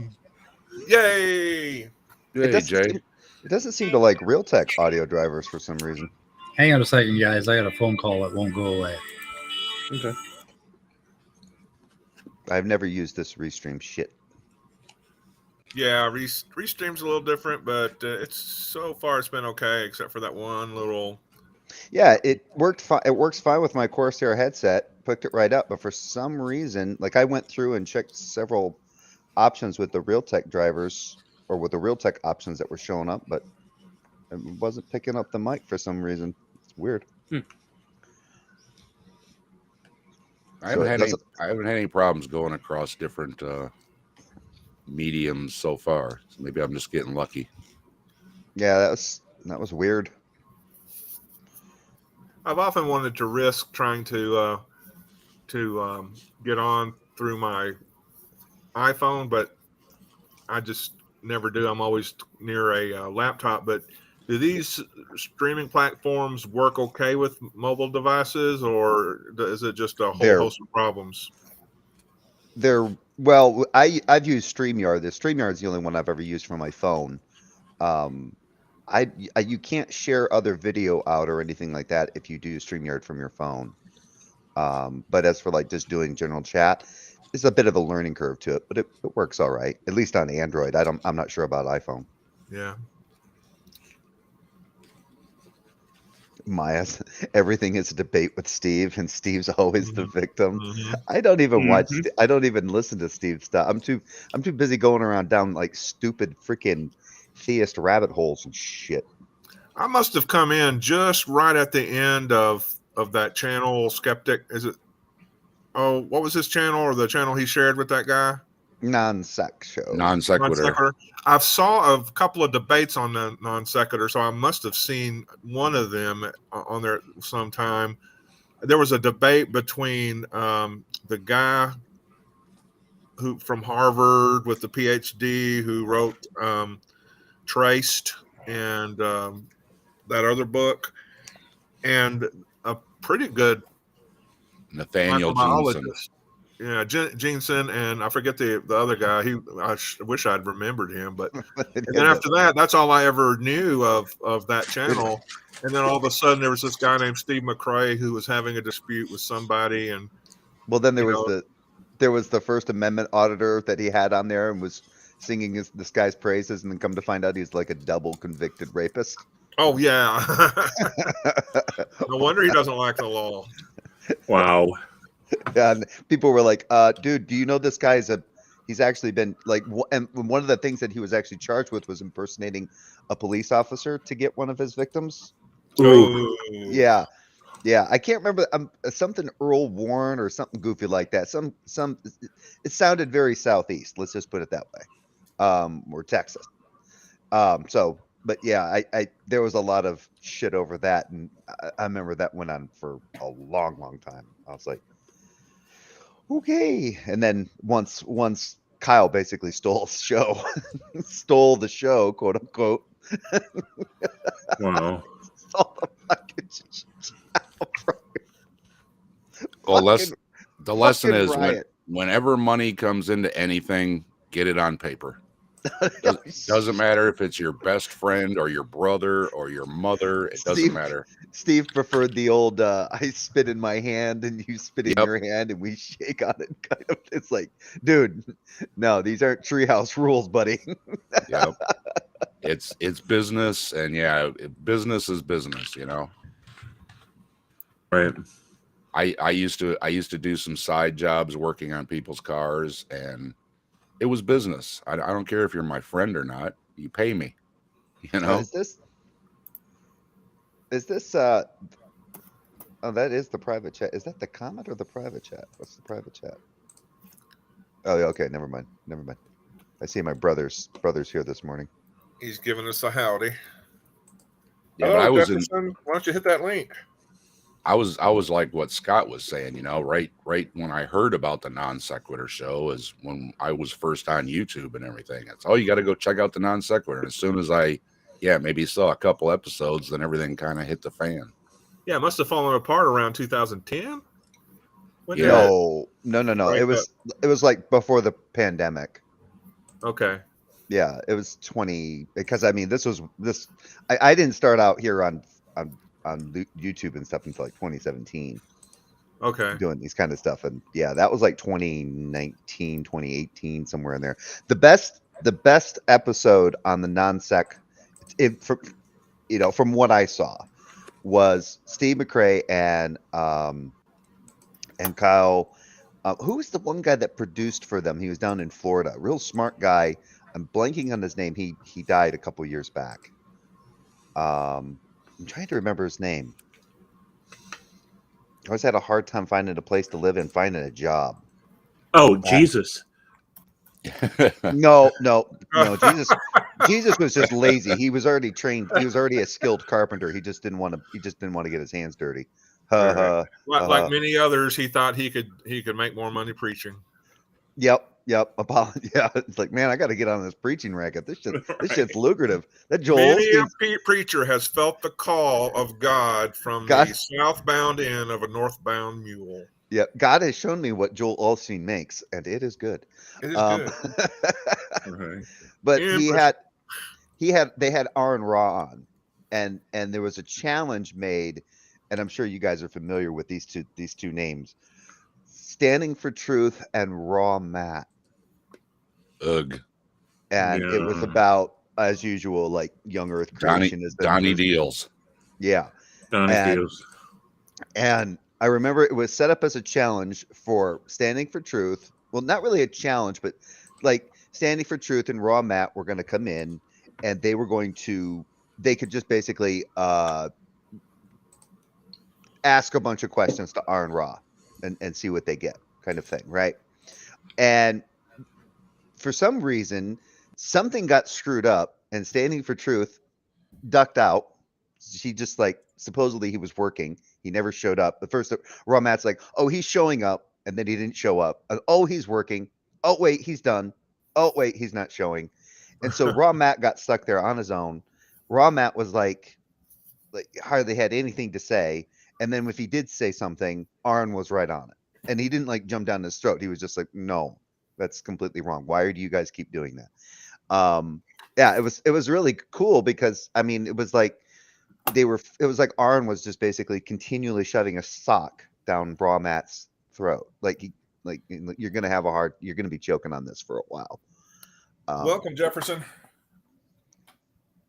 with that goddamn manifesto, that goddamn fucking paper that those two wrote together. God, that thing's psychotic. I still remember having that on my laptop. I found that download. I was like, delete. Have you Oh. downloaded any of Otangelo's writings? Oh, dude, no. There's better things to read, like comic books. And there's a I'm few sad. truck stop walls I could read first and get more out of. Speaking of the Shroud guy, I've got a script all together for a video on the Shroud. Bullionator. Thanks, Icarus. Nice. Bullionator. Somebody I was commenting about the Shroud on SJ's channel, and somebody said, well, why don't you make a video? I said, well, maybe I will. So Wait, does SJ it's SJ coming together. Is SJ all into that?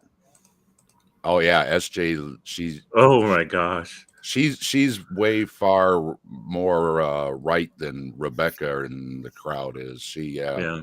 She's a Trumper and everything. Wow. Oh, I But- mean, she but- does. Well, that's just they're pumping something in the air down in Florida. So Yeah, she's in Oh, yeah. Florida. Yeah, But there is again- something wrong. I've but thought we're- that. Like literally, I've wondered about the water supply or the air or something because it's a common tag. Florida man, and then something crazy, right? And it's like there's got to be something to that. my brother's iPhone is not liking Restream. I guess that answers my question about iPhones. He said, I tried to join, but I couldn't hear anyone, and they started giving me error issues. Yeah, I couldn't hear anything either, Jeff. Using my default mic on my laptop, I had to switch to a Corsair headset in order to talk. And well, I Wow. could hear you guys, but I couldn't say anything.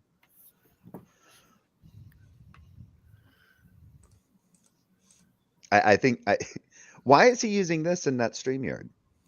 Does he not want to pay for StreamYard? He was having all sorts of issues with StreamYard, and he finally got fed up and moved to Restream. But he's had fewer Shrooms, Maya, problems with shrooms. Restream. So, no, I've had some problems with Restream on I like, think it's Firefox. I think it's user error with StreamYard. I don't think I've ever had a problem with StreamYard other than the learning curve of using it on my Android phone. And the fact that and anytime I usually join mobile, like I have audio issues, breakup, something like that, but that could be a host of things. That could be, the browser that you're using on your phone, the way it interfaces with an Android system, your internet connection, all that. But yeah, normally on a laptop, I've never had an issue with StreamYard. So I'm guessing that Zoom isn't a really good way to do YouTube. It doesn't have any interfaces for it. No, Zoom is, as far as I know, Zoom isn't. The guys were using Zoom. Some people would use Zoom in conjunction with OBS Studio, Okay. and that's how they would use Zoom to stream. So that would be the meeting place software for everybody to join, and then OBS would be kind of like the middleman. So you basically shared all that into OBS Studio, and then Studio was shared out through YouTube. There's always a way around. Mm-hmm. That's how some people were doing. Like I learned how to do this, where you could basically, with OBS, you could sign up for StreamYard, and then if you got to your 20-hour limit, right? If you were just using the free stuff, there was a way to basically cheat that by using your old Hangouts, your old streams. You click on them, open them back up, invite people in, and then just use that, share it through OBS, and then use OBS to go through YouTube. But I found an easier way of doing that. It's called just using multiple emails, because they give you 20 hours. If you have a free thing from OBS, it's 20, or not OBS, but StreamYard, it's 20 hours is your limit for the month. If you use that up, well, you got to wait till, following month before your 20 hours gets renewed. But if you can have multiple emails connected. So you can each email account is 20 hours. There's always a way.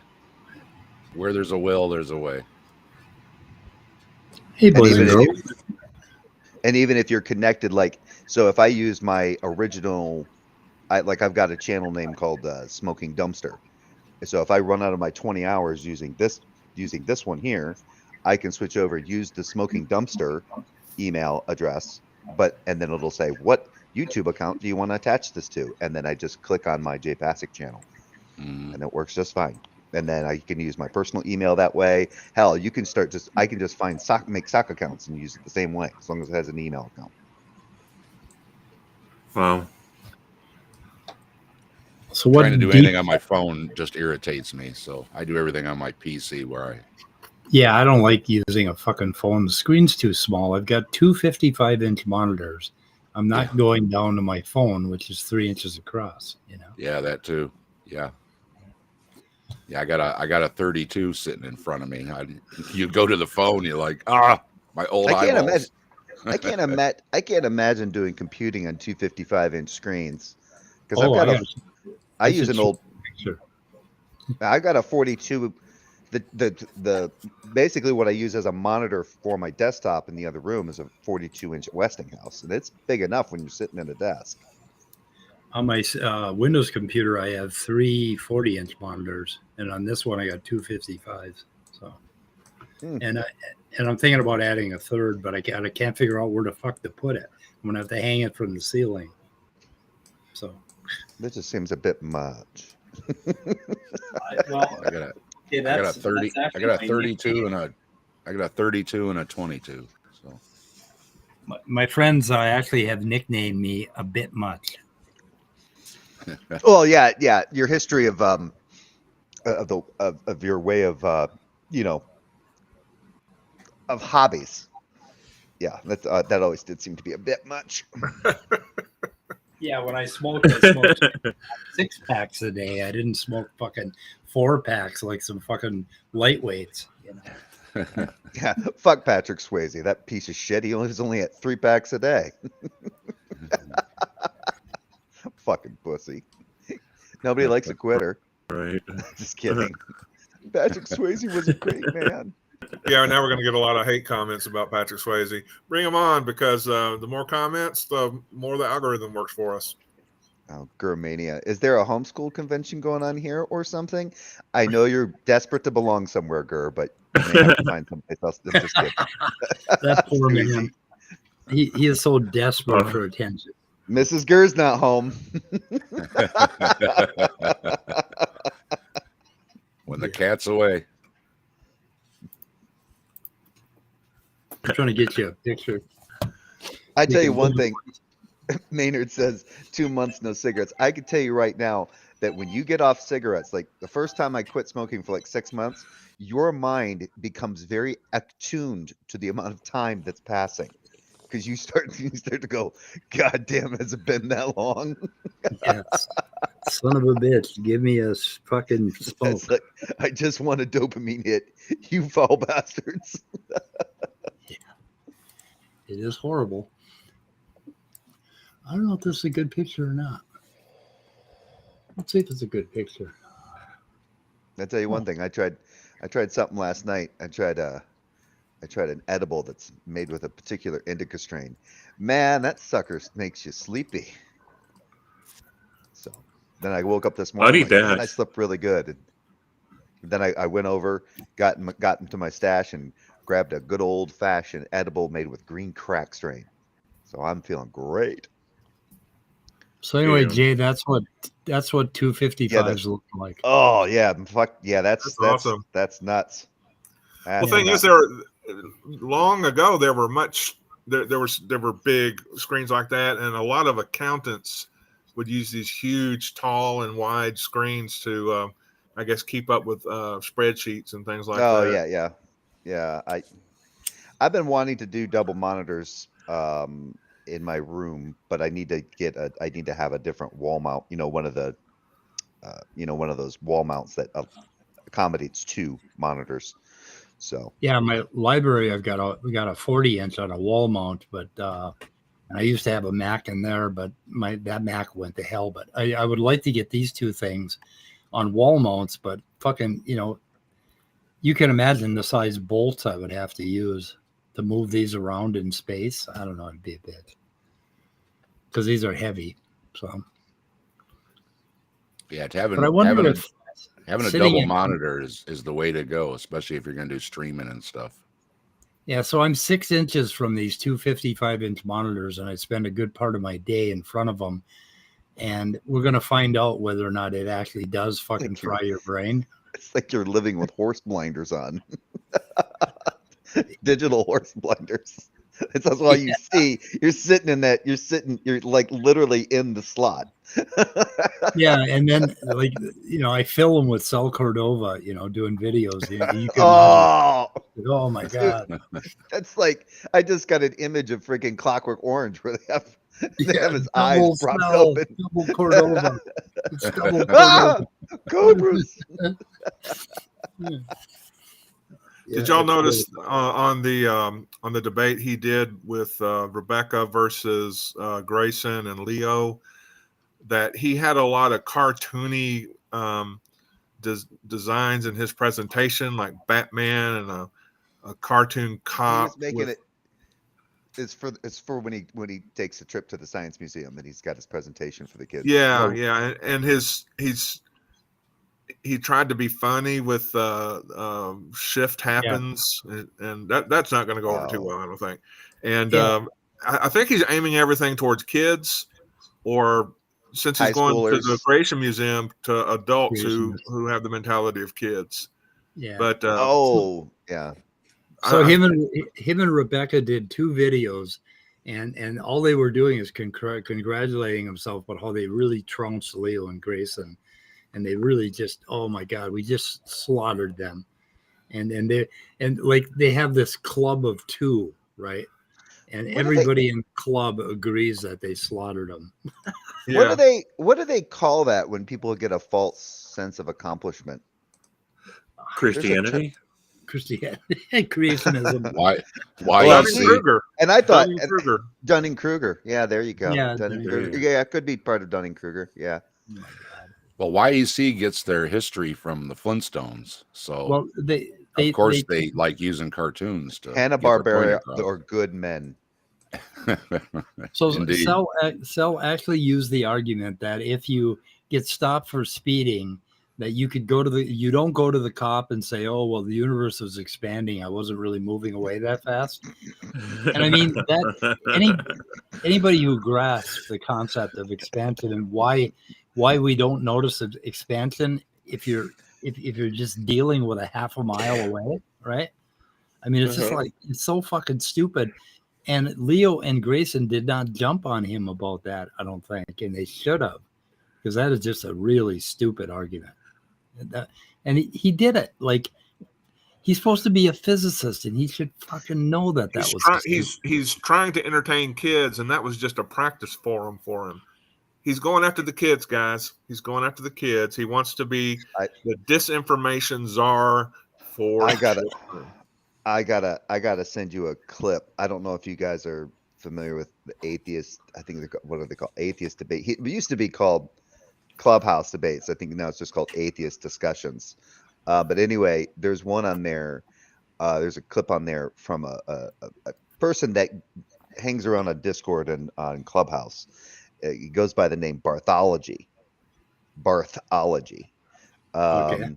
He's quite the character, but there's a short video there where he is basically challenging these non-believers by asking them questions about why there's crocodiles in Australia and alligators and like why are all of these particular alligators and crocodiles, as he put it, all over the world. And I went, well, they're not in the Arctic, and they're not in the Antarctic, and they're not in California, and they're so he said all over the world. I'm like, no, they're not they're in certain parts of the world, but not all over the world. But yeah, it's a funny one because he's like screaming at him. He's like, "Tell me how there's so many of them. Tell me how there's so many of them." Because they keep having sex, dude. Oh, and James, one more tip. Yeah. If you ever talk with Aaron Ra, behemoth is an elephant. Don't try and tell him it's a hippo. Fair. That's the only disagreement I've ever had with the man, and he jumped right on me, and I'm like, whoa, I'm on your side. I'm on your side. Friendly fire, Yeah. friendly fire, friendly fire, friendly fire. But no, he is dead steadfast that it's not a hippo, it's an elephant. So don't go there with Aaron Ra. Because everybody knows it was a brachiosaurus. Yeah. Well, I'm always stuck on it lies covertly among the reeds and the lotus, and that's, to me, that's a hippo. So, but I'm not going to argue with Aaron because I will lose. So, We need to get guys, Kip Davis's translation of all that. Maybe he has some insight. Somebody who knows the Hebrew. hey, Rebecca's going to be talking to a physicist today. Is it only on TikTok? What the fuck? What is TikTok? Why is TikTok? Well, is it going to be on YouTube, Danny? Do you know why YouTube has shorts now? Because TikTok. TikTok? Yeah. A lot of those shorts people actually imported from their TikTok accounts. They just had to obviously do some editing, like remove like the TikTok emblem or whatever. But yeah, a lot of those came right on over. I saw she was talking with Ahmed today. Is she having another one later? Or? That's going to be tomorrow, I think, where she's talking to the Muslim on the 5th. Yeah.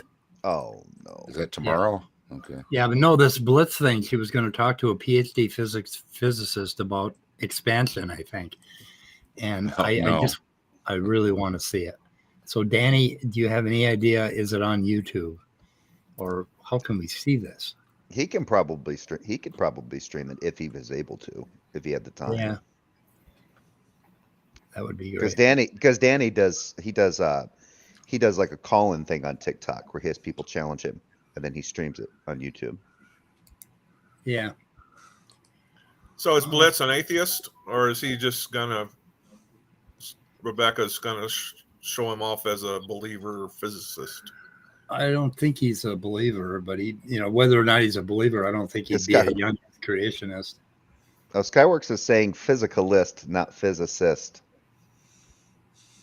Oh, I heard that she was going to talk to a PhD physicist about the expansion, basically. I think somebody told me about Blitz, and that he was a really cool guy who has talked to creationists before, so he'll be on to some of the arguments. Yeah. Oh, the physicist? That's the user's name, Danny? The physicist? Or a physicist, yeah. Okay. It doesn't matter.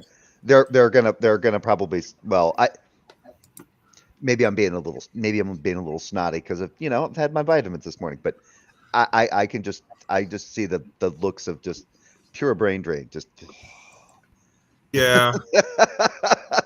Just start leaving your heads just to sitting there. I don't know what you're talking about. The universe moves. What? I was feeling so bad for Grayson yesterday talking to Rebecca. It's like she just doesn't seem to understand that you can observe the effects of something.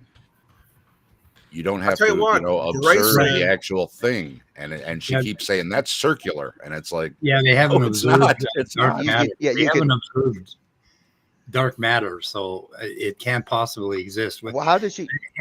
Have you observed gravity lines? Wait a minute. What does she think? How does she think viruses and bacterial infections were? You can observe the phenomena, the effects of a bacterial and viral infection in someone. You can't see it. You can't see the virus. It's the see the virus in and of itself, or the bacteria thing in and of itself. That's the phenomenon. Yeah. Anyway, she gets hung on those talking points, and it's that leftover crap from Ken Ham and the rest that if science says it has to be observable, and in their minds, that's you have to see it with your eyeballs. Yeah, you can't observe data. You can't observe a telescope or any. It's only. But guys, think for a minute about gravity. Okay, can you observe gravity pulling an object down? You can observe the object falling, and then you infer gravity. But who the fuck can observe gravity? I mean, can you see gravity pulling an object down? No. Well, Is that why some people on YouTube actually talk about how gravity doesn't exist or it's not a force or something? Well, it's like we know. Well, Yeah. it's like discovering all those different light waves, but our eyes only see certain ones. Well, I pointed out the Different Higgs spectrums. boson. The Higgs boson was predicted because it had to be there because of the effects, and you couldn't see it or anything else, but they knew it had to be there. And then, sure enough, once technology caught up, they proved it was there. But see, now they're going to say that's the same thing, though. With apologists are going to be like, see, that's what we're saying God is. God is just not like the other Higgs boson, just because all the effects of God are clearly visible, and it says right in the Bible. So now they'll just take what you just said and they'll just repackage it, and they can use it to sell their. And I agree. Their I'll agree. I'll say that's fine. Give me the method that you're using. You know, if every time they say, well, no, it's supernatural, then it's okay. What is the method to test the supernatural? What's the rules of the supernatural? You know, well, what I do is it's very simple. I leave out natural and supernatural because that gets kind of, you can go down some rabbit holes with those two terms. And I'll just say, okay, give me an example of this thing called God. And then when they go, what? I'm like, yeah, give me show me a phenomena, trace it back, or even show me how, or even a clear definition.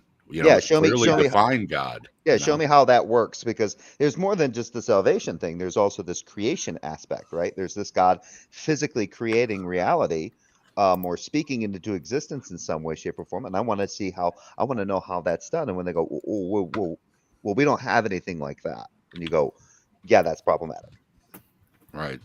So where are you just saying there's something that exists because you want something that solves the question for the origin of everything? Or is it this salvation message, this idea that you are basically born a piece of shit, and the only thing, and you're always deserving death, and then, oh, there's Jesus to save me and to carry me up into heaven? I think speaking of everything, the latter. That's the other problem that they kept using, and Rebecca kept throwing around, was that, well, the Big Bang doesn't explain everything. And it's like, no, because it's not a unifying theory. Theories all explain certain aspects of the natural world. I love the fact that they think, and they always want to reduce to a factor of one. Yeah, they want to reduce to a factor of one until it comes to the Christian religion, where he gets into the Father, the Son, and the Holy Spirit, and you go, wait a minute. But it's all one, and it's 3 in 1, and like, yeah, but you're trying to find the one answer for everything, which you're now claiming is God. But God's not even just one thing. He is, but he isn't, and it's just kind of okay. Yep. So I got some cringe here. I haven't listened to this, but let's see, it's muted. Unmute site. Okay. And God bless him. I should pray for him more. Let me just pray for him right now. Oh, no. Thank you for my quantum mechanics. What the hell is that? Thank you for the quantum mechanics. Yeah.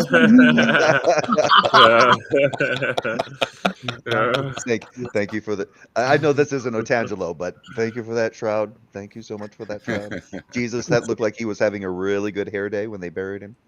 I'm sure Sal's probably all in on the shroud too. Sal always he always does a little prayer to hope that his stream goes well, and I hope that God, you are with us in our creationist message, and you will help us. And then he has tech issues all the time. Right.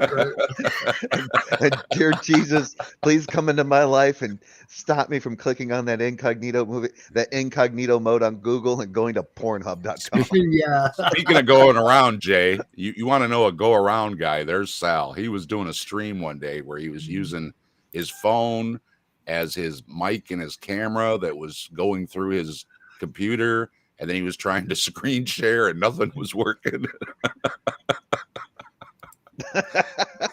When you sit there and you just laugh at the demise of others. What's that called again? Oh yeah, Schadenfreude. Well, the thing is, I'm no whiz. Okay, I'm not a computer whiz. But it I'm is not, fun. you know, Yep. and I I think can so- figure these things out. And here's Mr. I'm a physicist and I'm a, you know, I know better than everybody. And it's like, you can't even manage to yeah. pull off a technical glitch on to get your phone working. You know, it's like, come on, guys. Yeah, that's why it helps to have a little bit of humility that you kind of go, "Ooh, yeah. So I'm kind of knowledgeable on these kind of things, but I'm still having technical issues. And then you Right. you can kind of like step away from yourself a little bit and kind of Show like make fun of yourself, yeah, a yourself. little, yeah, as a human, yeah. You know, Little self-deprecation is healthy. what's really cool about every one of Cell's streams, you know, which is about Jesus and love and all this shit, is he always begins with this 2-minute video of the awesome Valkyrie bomber, and he's showing all these fucking military pictures and saluting and fucking army people marching, and it's like I did that once.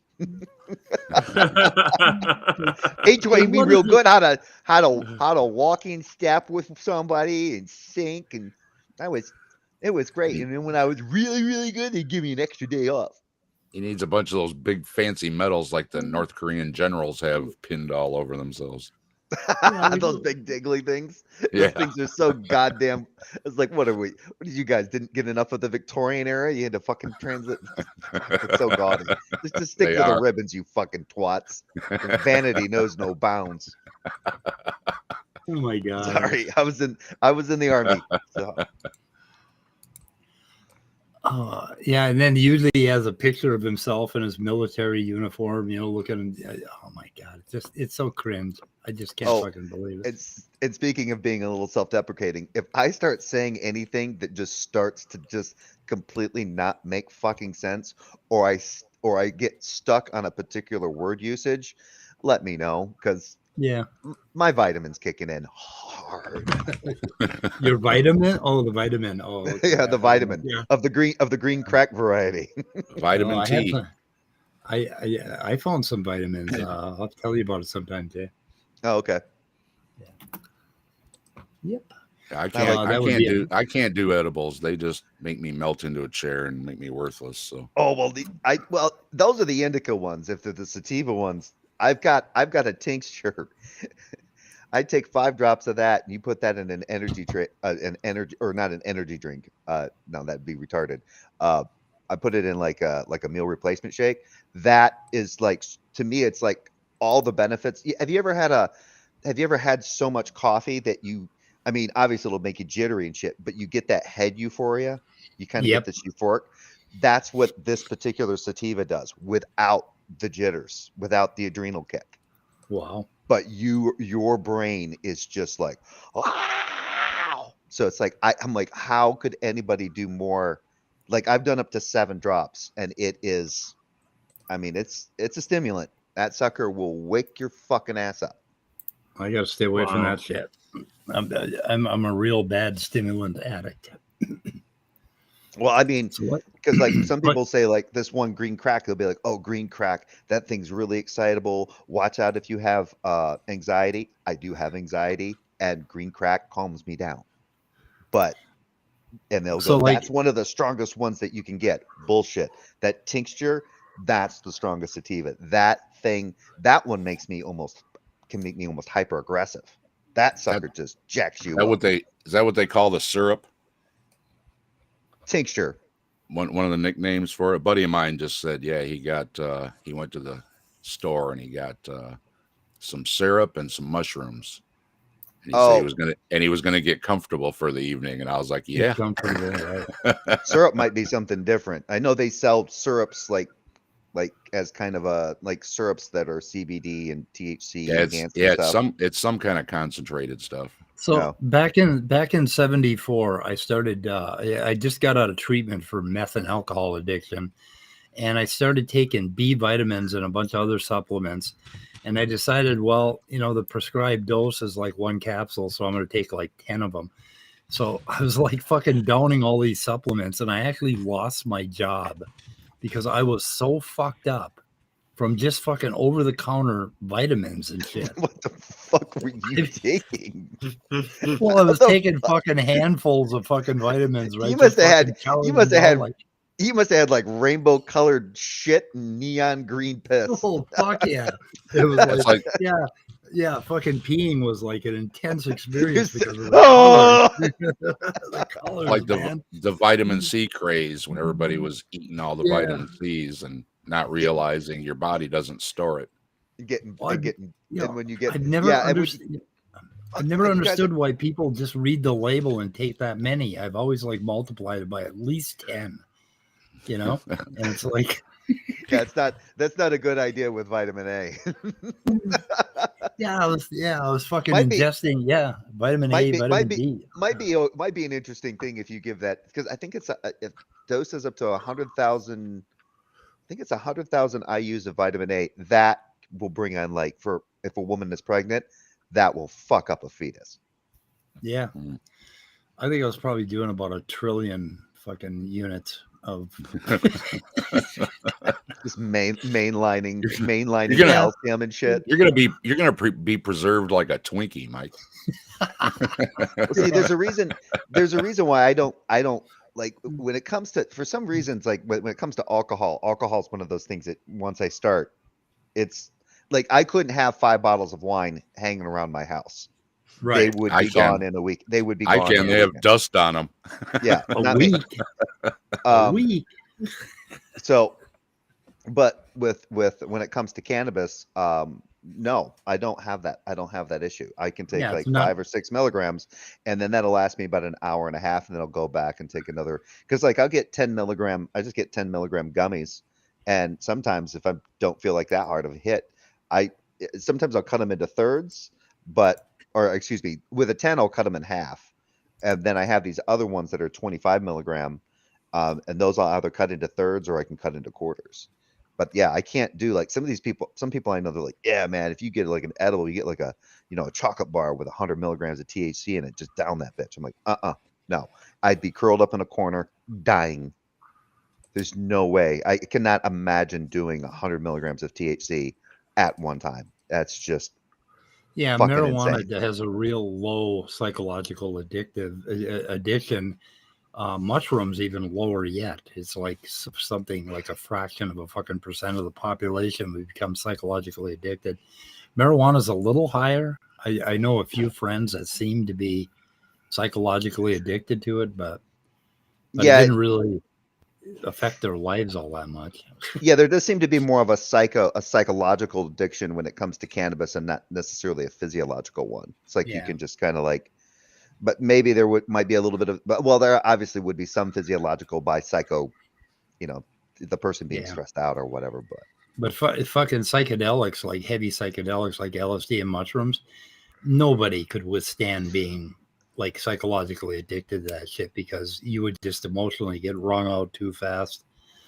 And that's why there's this big push to legalize psilocybin and all this shit for, at least research, if not allowing people to just do what they want with it. I've heard there's some clinics that are using psilocybin for, or they're using it for like alcoholism and meth addiction. But I know cannabis is being used as well. But cannabis, I think they're finding out, like with ketamine, I think for some of those heavy hardcore drug addicts, they find like ketamine and psilocybin and shit are better therapeutics. My therapist does ketamine sessions with people in Minnesota. That's illegal. Psilocybin isn't yet in Minnesota, but they're working on it. But anyway, he's a specialist in that kind of drug addicted therapies, and it's happening everywhere. There's clinics popping up all over the place that are doing this. We just need to get the laws right, because for PTSD, they have had some fucking spectacular results with PTSD, like people that are ready to put a gun in their mouth. And yeah, I heard it like, yeah, for lack of a better term, I've heard some people describe it as like somebody flipped a switch. What we're talking about? PTSD? PTSD.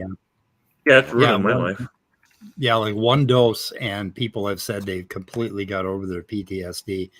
And on John Oliver, this one guy described therapy with psychedelics as being like, what was it, Scott? Being in a tub full of puppies licking your face while simultaneously hugging everybody you love. Now, is That's that right. That's exactly that the micro- way it was described. It. Yeah. is that micro dosing or is that No, higher that's doses? mega dosing. That's mega. Yeah, that's Okay. what they call the heroic dose. The Well, yeah, heroic is like 4 grams to 8 grams, and microdosing is about 0.2 grams every third day. You can't take it every day because it'll lose its efficacy. So you have to like pace out. But the thing is that as an antidepressant, it lasts for about 3 days to a month. Like if you take a mega dose, it lasts for like at least a week, if not a month. And microdoses will easily last for 3 days. And so it's kind of a wonderful fucking drug. I've never tried it. I'm still happy with my cannabis. So. I know some people that do the microdosing. So Yeah, and I microdose. I don't go like normally, even on a weekend, I don't use probably more than 40 milligrams. And I've gone up a little bit. It used to be I didn't go over like 25 or 30 milligrams. Now I'm up to about 40 to 45.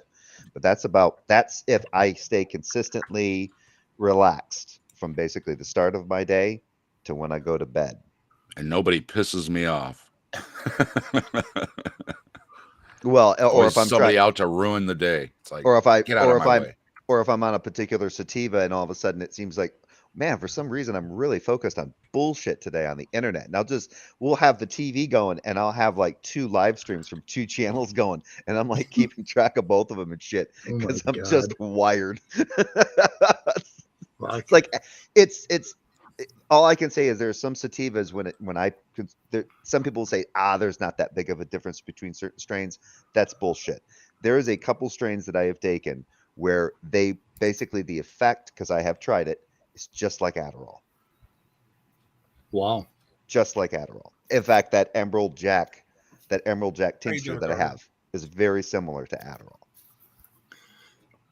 Well, as a stimulant addict, I managed to take Adderall medically prescribed in the right dosage I think I made it for a month before I started abusing it. But Adderall was like taking a tranquilizer for me. It just slowed me down, at 5 milligrams.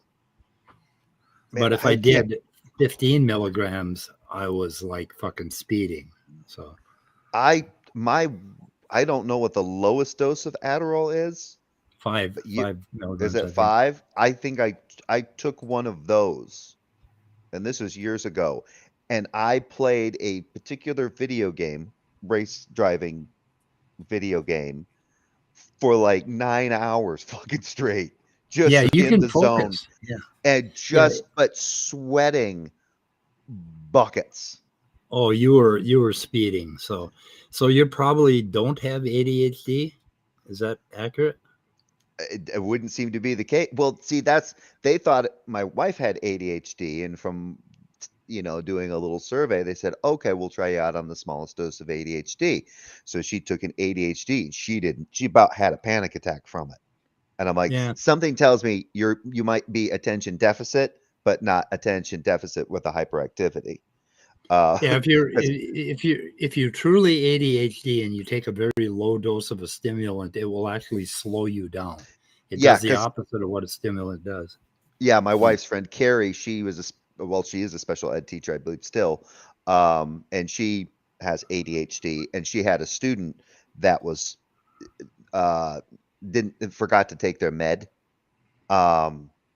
medication, so she made up a really strong batch of basically, gave the kid black coffee. Yeah, coffee works too. That's why it settled him right down. Yeah. And I was like, wait a minute, does that work? And I asked her, so like one time she was visiting with us. It was like during the holidays, we had a Christmas party and she was over and I said, wait a minute, does that actually work on you? And she goes, oh yeah. She goes, yeah. It's coffee. Yeah, I could drink, like coffee is more calming than tea. I was like, what the fuck? I can drink a strong cup of coffee at 11 o'clock at night and go to bed and sleep like a rock. But if I had 2 cups of coffee, I wouldn't be able to sleep. So it basically at a certain level, it turns around and it does something entirely different. But the first little bits of stimulant will slow me down. And I can sit in a chair forever. I can be calm. I can fucking keep my mouth shut, which I normally can't do. But anyway. There was a guy I met that when I worked at the He's a former Marine. We worked at the nuclear power plant. Well, yeah, in North Carolina. He was. We somehow or another we were talking about supplements. I was talking with supplements about somebody, and I was like, I said, yeah, sometimes what I really miss is ephedra. And he's like, Oh, oh, that fuck. shit's the bomb. And so this guy overheard us talking about ephedra, and he goes, man, that stuff's a fucking joke. Somebody gave me I took 3 capsules of that Twin Labs Rip Fuel shit. He goes, maybe one, because I ended up taking a nap for 3 hours. I was like, what the fuck? I was doing 300 tablets of ephedra a day. I had my ephedra days, and then one day it was just like, oh, this How stuff is the just too fuck? much. I took I would take at the most tired doing a road march two, and that was too much. How in the fuck can you either that is some extremely weak sauce fucking ephedra that they're growing to make into those tablets, or your tolerance is what I the think it was. fuck? They were I getting think the it was- knockoffs. They weren't getting the real stuff. That's why. I think it was 25 milligrams. The stuff they sold in the convenience store looked like White Cross, and I was taking 300 a day. Yeah, that stuff's And- crap. We used to get stuff through the mail that was the good stuff, and yeah, it was Oh, totally Xanadrine. No, that's one that stuff tiny is little no. tiny little pill, and it was like It's zippity doo dah all day long. okay. That stuff is like the stuff you bought over the counter was pure fucking ephedrine. I think it was either 5 or 25 milligrams. I think it was 25 milligrams, and that is pure ephedrine. And if you Yeah, take basically what you're going to get in any ephedra, like basically organic, whatever, where they give you the fucking actual leaves, Mhm. is going to be, they may have 50 or 100 milligrams in a tablet. Yeah, I took it from in its herbal form. So Rip Fuel and Xanadrine and some of those other supplements, they used they didn't use synthesized shit. They used the Ma Wang herb itself. Yeah. And so the really good stuff would actually tell you how many ephedra alkaloids, like the percentage of ephedra alkaloids are in there. And then when you would you could look it up and they'd be like, yeah, do not exceed this amount of alkaloids, in a 12-hour period or 24-hour period or something like that. We got those tiny little tablets, and they were crossed so you could break them in 4s. Yeah.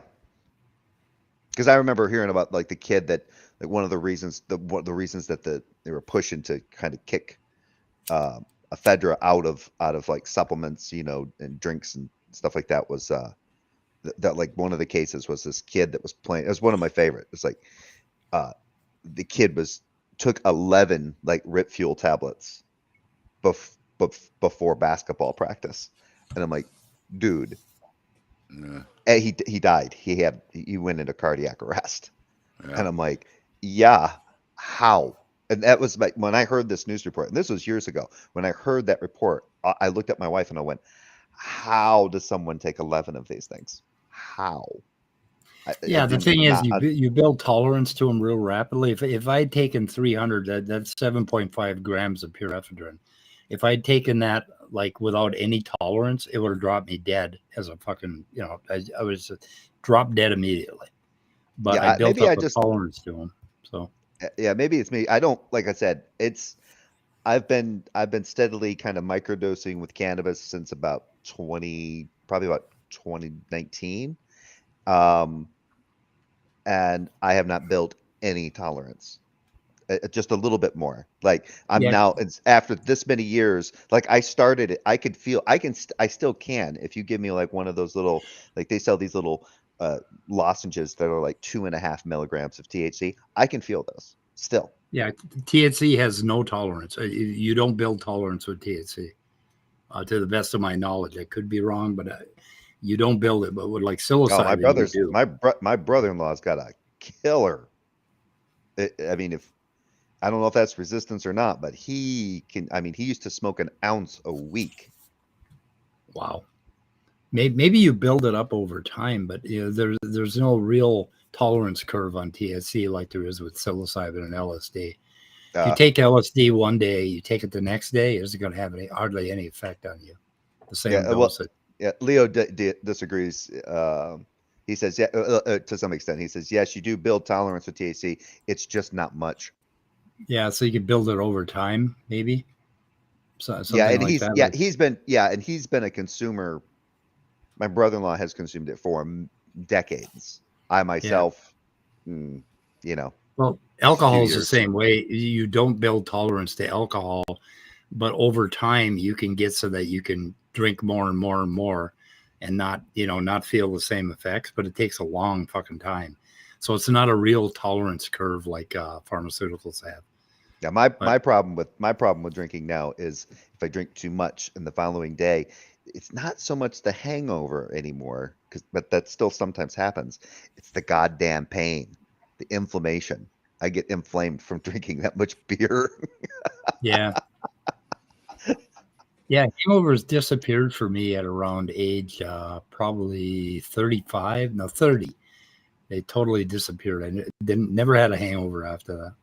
No, if I get a hangover now, yeah, no, it's bad. That's why I'm stopping. I'm a Yep. I'm a cheap date. I get about a half a glass of wine and I'm taking a nap. Oh, mine is a half a bottle of wine and I just got started. Yep. I just wanted to say that smoking an ounce of weed in a week has nothing to do with tolerance and everything to do with you have a problem. Yeah, probably. I asked him, I was like, Or you're what the you're fuck? Like, either got some crappy weed or you're just smoking it and wasting it. Oh, one or the he other. did get some, like one time he had some stuff. He came over to our apartment one time and he goes out on our patio and he's smoking it from a pipe and I'm just like, what is that? And he's like, it's some pretty shitty weed. And I was like, and you're smoking it anyway? And I think it was like laced with something because Typical stoner. You're smoking it anyway? Yeah. Yeah. Like we're driving back. The next day we got up and we go and we get some breakfast. My wife was at work and then we get in the car. We're driving back to my apartment and then he slams on his brakes for no reason. And I went, what the fuck are you doing? He goes, who the fuck puts a dumpster in the middle of the goddamn road? And I'm like, there is no dumpster, man. And he goes, oh, that's No. he goes, man, that's some cheap fucking cannabis.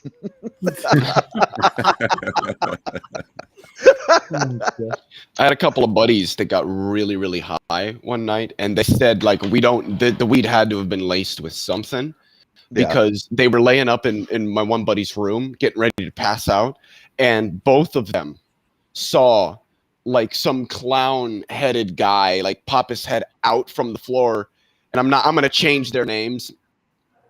And he was like, Paul, David, follow me, and then disappeared. And my buddy was like, that is the single weirdest fucking thing I think I've ever experienced. That's straight up tweaking. Yeah, they were dusting that back early on, some of that cheap stuff to make it look like it was better quality cannabis, make it look like it's got the powder to it. They would just dust it with PCP so that it would look like it had more trichomes on it, but those weren't trichomes. Oh, so, fucking PCP. Holy shit. You boys like Mexico? Yeah, you boys like Mexico. So PCP you can actually hallucinate on. And LSD you really can't. But PCP, you actually have hallucinations. You can see shit that ain't there. And it's fucking amazing. I would say LSD is just kaleidoscopic. You don't really see unicorns. You just see a lot of cool colors and shapes. It's just very kaleidoscopic. Right. LSD basically changes your sensory perception so that you don't process any of it. You're getting it all raw and all at once. And from that, you can create all these patterns in your mind. And they'll pop up for a while. Hold on. Yeah. I got that just from taking too much THC in the course of an hour. Yeah, you could. I actually had the I knew I had taken, well, one, I had the dry eye, then two, my mouth went really dry and I'm like, I think I probably took too much. And so I'm sitting there watching TV and I'm just sitting there just trying to ride it out. And then at one point, I would close my eyes and I'm like, something's giving me a little dizzy here. But then when I started thinking about things, it was like the mental images were like melting into another So Right. it was like a splash effect transition, and I was like, "Fuck this!" So I just focused on the TV. Yeah, that's the way pot used to be back in the 60s and 70s when I smoked it. It was like very, very psychedelic. And then I tried it again like in 1990, and it had none of those effects. I mean, it was like, Well, See, that's weak weird ass shit. because all the old geezers I talk to say back in the 70s, I had to smoke like 5 fucking joints, 5 fat ass hog legs to get stoned. I take 1 rip off of the whatever 29% shit they got today, and I'm sleeping for 10 hours. Yeah, it does something. It makes you high now. It's really, it's a powerful high, but it wasn't the same high I got back in the 60s. Back in the 60s, it was like really psychedelic. And you did have to that was smoke, more you likely. did have to smoke a joint. Well, that was more. If I remember, I read an article, and let's see if I remember this. The strains back then were more like the stuff that you have now has been bred a lot to produce Yeah. desired results and stuff. So a lot of that stuff back then was probably like original, original THC. indica. A good old fashioned indica Or is sativa. it just seems to be more psychedelic than its sativa counterpart. Right. So it just Yeah, and the new but that's stuff just from my tends to make- experience. The new stuff tends to make me feel kind of like I'm drugged, like I'm high. And back with THC, I mean, I used to be able to fucking get a microscope out and do all kinds of detailed work or trip in my mind and laugh my ass off and all that stuff. And I tried that shit in the 90s, and it's like, this shit is garbage. Well, they've I mean, it recently, made me fucked up, but not there's the right one kind that of fuck. there's a popular strain that's now becoming that's now coming back here to California. Good old Acapulco Gold, Oh my. Oh, yep. Yeah, I remember that shit. and that's $10 that's a lid. yeah, that's a sativa leaning one, and they sell like this one company make like these little cocktail drinks, and each can contains 25 milligrams of strain specific Acapulco Gold extract in it. I got one of those. That fucker's awesome. Yeah. I had a flashback last week. One of the growers on Facebook on my friends list, he posted the best strains from the High Times magazine from the 1970s. Uh-huh. Yeah. And it was all, this stringy, seedy, stemmy. It's like, we're just laughing, thinking nobody would pay for that stuff today. I know. But the funny thing is, if you get homegrown stuff, you can still get some that looks like that, where it doesn't look the highest quality, but you pack a bowl of that and take a few rips, and oh my God, you're fucking traveling through the Andromeda galaxy. There's something to be said for fresh weed too. I mean, oh yeah, like anything else. Yeah, when you grow it, pick it, and the minute it's dry enough, you're sparking it up. There is a difference. Oh, for So sure. Quality homegrown is just really hard to beat, I think. So back in like 71, 72, all the dealers would come to my farm and they would clean their weed and they'd leave the stems in a big fucking bag, And I decided I had like garbage bags full of It's all stems. Mexican workers or what? I don't think they were Mexican, but anyway, meth heads. So I took all these stems and I started to boil them down with acetone and alcohol, and I was extracting them. And I came up with this. I came up with these little tarry balls, and I called them hash balls. And I covered them in flour, and I dropped one of those things. And for the next 4 hours, I was laying on my couch with my pillow over my head, praying to the God I didn't believe in for it to fucking stop. It was just like, well, I don't know what the fuck I condensed, but whatever it was some badass shit. That's one thing I like about smoking. It's like if I need to, I can sober up. And anything else, I just can't. We got a call one time in the middle of the night to rush to the hospital, and I was tweaking on some good blotter, and it's like there's just no way to sober up, Right. And I'm trying to drive to the hospital, and I'm at the hospital, and all the lights and all the sounds and the beeps going off, and I'm like, I'm like tweaking, I'm like looking around like, whoa. And it's like, that was the last day for that. It's like, I like something, where I can roll the window down, get a little fresh air, and I'm good, Yeah. Anybody here ever done MDMA? I did not do that. Anybody here ever done ecstasy? It's the same thing, isn't it? Well, ecstasy contains MDMA, usually cut down with something else. Really? I was just a few years Ecstasy shy used of that whole craze. We were into blotter. I mean, we were always getting blotter. So MDMA, I'll tell you what. You want to feel like an immortal sex god? Take some MDMA. I don't care who you are or where you're from. If you take MDMA, not too much, but not too little, just about 1/10 of a gram is a really, really good amount for pretty much anybody. You can go fuck any chick you want. Like you will get any fucking woman that you want if you're high on MDMA. You will be it's really hard to put it into words, the experience. And anything you put your mind to, you'll do it. Like it will be done. You will have the confidence, the demeanor, everything. It'll just happen. You're just on it. We were You're talking about talking about ephedra earlier. That's how we used to use it. We used it like Viagra. I mean, you took some ephedra and we were ready to go all night, buddy. Well, I'm not talking just like in sex. I'm talking like anything. Like, oh, you wanna run for state senate? Well, take some MDMA like a couple of times when you're out, canvassing. Oh, you'll win the election for fucking sure. You're the guy people are gonna want to vote for. I'll tell you that much. Like how much anything you endeavor to do, just take some MDMA. You'll do it. Well, wait a minute. Like, how does it work? See, now you've got me curious about something, because if I endeavor to like deceive a bunch of people, will it make me better at lying? Probably, yeah.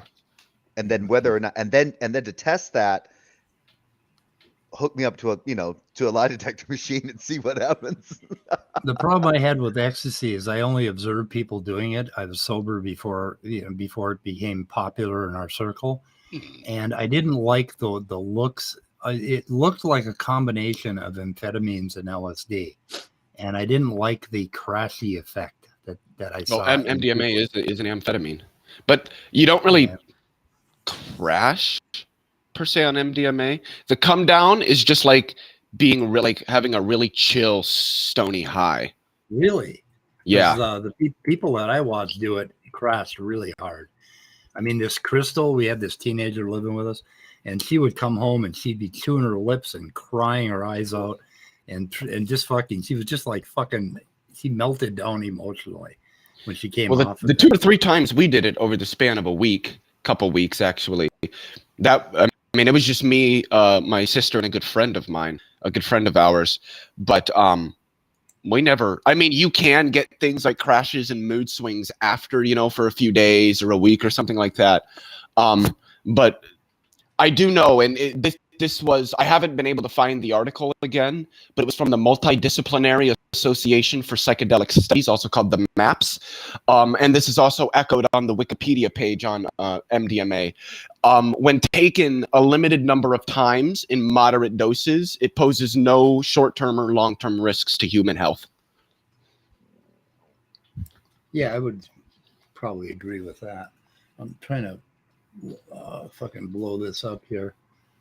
Let's see. The best time we ever had was when Naked Gun first came out, and we had a house full, and we were all tripping, and we were watching Naked Gun, and we were laughing so hard we had to keep stopping the tape and rewinding it, because we would be laughing for 10-15 minutes at a stretch, and we would have to back up the movie 10-15 minutes.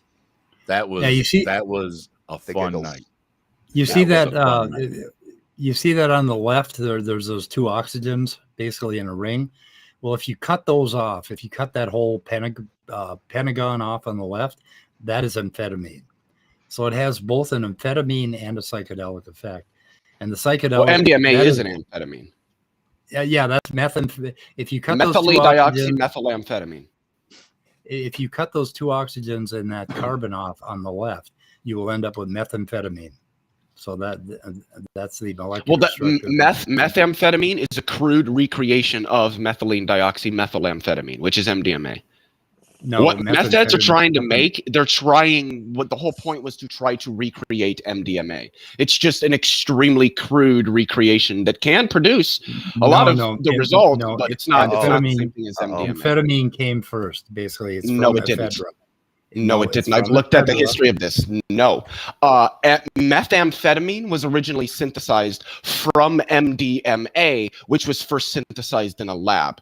The methamphetamine that like meth heads make in their lab out in the back of a cornfield in the middle of Nebraska isn't even technically meth. It's an extremely crude recreation of methylene dioxymethamphetamine, which is MDMA. That's what they're trying to do. That's what meth, the recreational drug that most people know as meth, that's what it is. An extremely crude recreation of MDMA, which was first synthesized in a lab in the 1970s. Methamphetamine was first created in 1893 by a Japanese chemist, and it was used in World War I, I think, and World War II. His name is That's not what I'm talking about, though. I'm talking about the crude recreation of that, which is what meth heads make in their trailers in the back of a corn. Meth heads in their trailers make methamphetamine hydrochloride. It's real pure methamphetamine hydrochloride. It's not. What's the Yeah, stuff it's they call- methamphetamine hydrochloride. It's not, again, it's not the same thing as like methamphetamine or methylene dioxymethamphetamine. It's an extremely crude recreation. I know the chemistry this behind sounds this like a great really modern well. day debate topic if anybody wants to submit it. Yeah, there you go. Both of them will fuck you up, right? Which So one is the one they call ice, Leo? Well, so the point that I'm getting at is like a lot of people will say that there's meth. They put meth in Adderall. No, they fucking don't. Dextroamphetamine is an amphetamine. It's different than methamphetamine, which is different than methylene dioxymethamphetamine. All three of which are going to be different than whatever you're going to get from a meth head in the middle of Nebraska. If you put all four of those under chemical analysis, there might be similarities, but they're all going to come back different. So is the stuff that's normally made, is it ice is normally the one that we think of? The stuff that's like the cheap is like the glass stuff? Yes, the stuff that's when you think of meth and you think of crystal meth.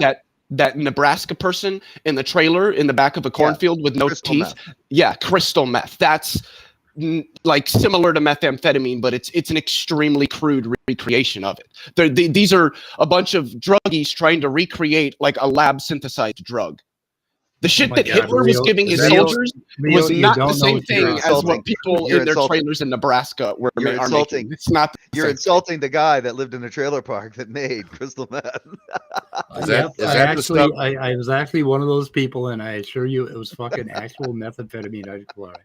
And is that the stuff you had to keep cold? Is that stuff you had to keep cold and you had to work with it inside the freezer door? No, there's just it would get all melty. You can make meth from ephedrine by just removing the hydroxyl group at the first carbon. But anyway, it's methamphetamine. It's the same as what they put in White Cross Speed back in the 60s for diet. And they gave it to soldiers in World War II. And in fact, I think most soldiers, even today, they pack them up with a little bit of meth to keep them going. But anyway, the people... My brother would get that stuff, and we would all dip our cigarettes in it. Now, that's how you. I heard somewhere that the best meth comes from making it from really high quality ma wang herb itself. Yeah, ephedrine. Yeah, you can make methamphetamine from ephedrine. You got to reduce it. You get rid of the oxygen atom at the first carbon, and the difference between ephedrine or Sudafed and meth, basically, so you could make it from ma wang, but the best way to make it is from Sudafed, which you could buy, used to be able to buy in stores, and people would. Oh yeah, run it, yeah. Now you get carded for that more than you do for booze. Right. Yeah, you use hydriodic acid to reduce it, and you cook it for like 24 hours in a really good high 40 or 50% hydriodic acid, and it will turn ephedrine into methadone. And that's one of the methods. The other method now is they use ammonia. So they'll steal fucking ammonia from farmers' fields. And that method, it requires pressurization. And some of that shit is where you may actually blow your fucking trailer up. Yeah. Now here's something interesting. Like, and this is weird because this is like changes in physiology. Years ago, I used to, love to take, love my coffee, like certain energy drinks. Yes, I would use ephedra. I didn't use it a lot, but when I started getting, and I don't know if it was the ephedra that did this or if it was just caffeine in general just did it in the years of using it. But I became so sensitive to caffeine and ephedra that I could tell. I went to the dentist and I was getting a filling and they put the shot in to numb the tooth and everything. And I noticed my heart rate increased a little bit and I wasn't feeling quite right. And I was like, is there ephedrine in that stuff as an they use that as an antihistamine for that numbing? Novocaine? Yeah. And she goes, yeah, no, there is. Okay, Novocaine and cocaine are highly related. They used to use cocaine. They use cocaine in clinics still to this day as a topical anesthetic to give you stitches. That's one of the things that they could do, but it's cocaine, and Novocaine and cocaine are very similar. Oh, okay. Maybe that's what I'm feeling then. Okay. Yeah, if you rub cocaine on your gums, basically your gums will get numb. Oh, I've done it. Yeah, I've tried it before.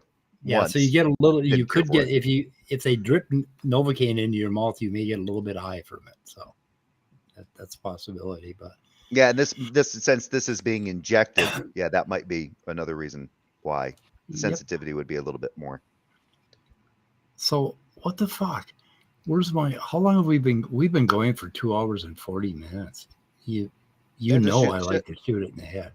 Bunch of stoners. Yeah, a bunch of stoners talking about old times.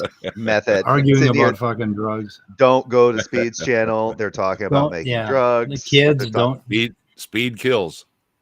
Oh, fuck. Speed is like the worst fucking thing you could put in your body. And I think MDMA may be similar because of the same effects. But you do not want to get started on stimulants. If you're an addict, it will destroy your life in one usage. One fucking time. The first time you do methamphetamine will be the last best time you ever have in your life. And I assure you. I came out of the speed phase there, and yeah, that was the thing you said. Speed kills. Everybody was avoiding it like the plague. It was horrible. I mean, it just rips your life to fucking shreds. Black Betties. Oh my God, those fuckers. Yeah. Back in the 70s, they had pharmaceutical speed, 5 milligram methamphetamine. They sold it as White Cross. And then when they sold that trucker shit in the stores, the convenience stores, they made it look just like that. But it was ephedrine. It wasn't methamphetamine. But I mean, that is just... And the fact that there were housewives, fucking millions of housewives were addicted to that ephedrine shit. Yeah. And I divorced one of them because she wouldn't, basically wouldn't quit. It's like, Jesus Christ. I see that. Oh, talk about your raggedy bitch. I'm sorry.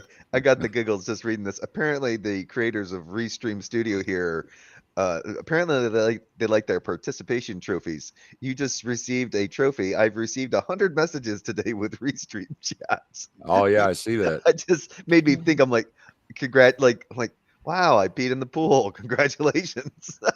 Wow. Hey, we're sitting here talking about dope.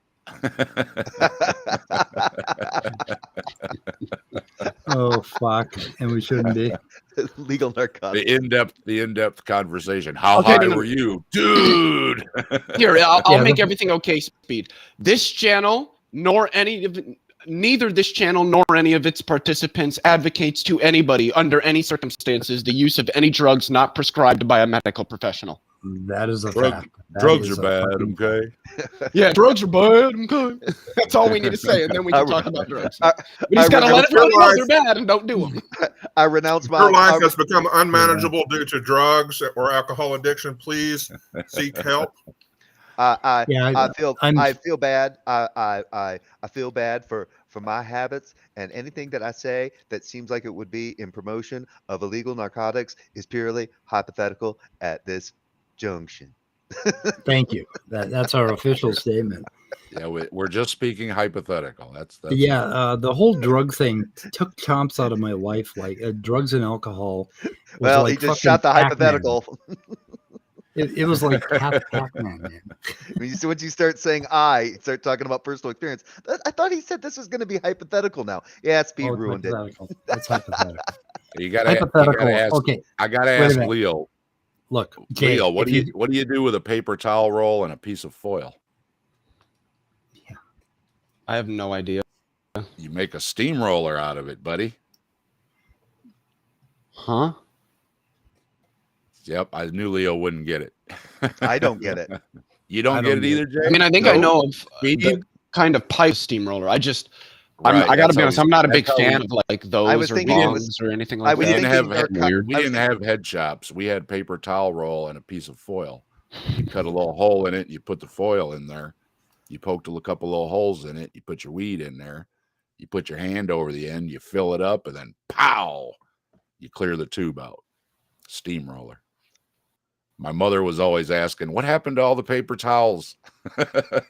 So Jay, if you take a high enough dose of psychedelics, the eye is hypothetical. So, How about hot knifing? You know Well, what hot knifing the is, eye- Leo? The eye just No. melts away. That's when you take a little bit of hash and you put it between two hot butter knives, and all the smoke comes out and you inhale it. oh, That's hot knifing. That's how you did hash. and before we I've get seen that. into I've seen that we get before. into the anal methods, we should probably end the stream. Little I butt. got a shooter little- in the head, guys. I got a shooter in the head. All right, everybody. Have a good one. Anyway, Peace okay. out. Good to see you, Leo. We've done so much damage today in the last hour. I can't believe oh my God. I'm gonna talk to my attorney. Okay. Goodbye, cruel world.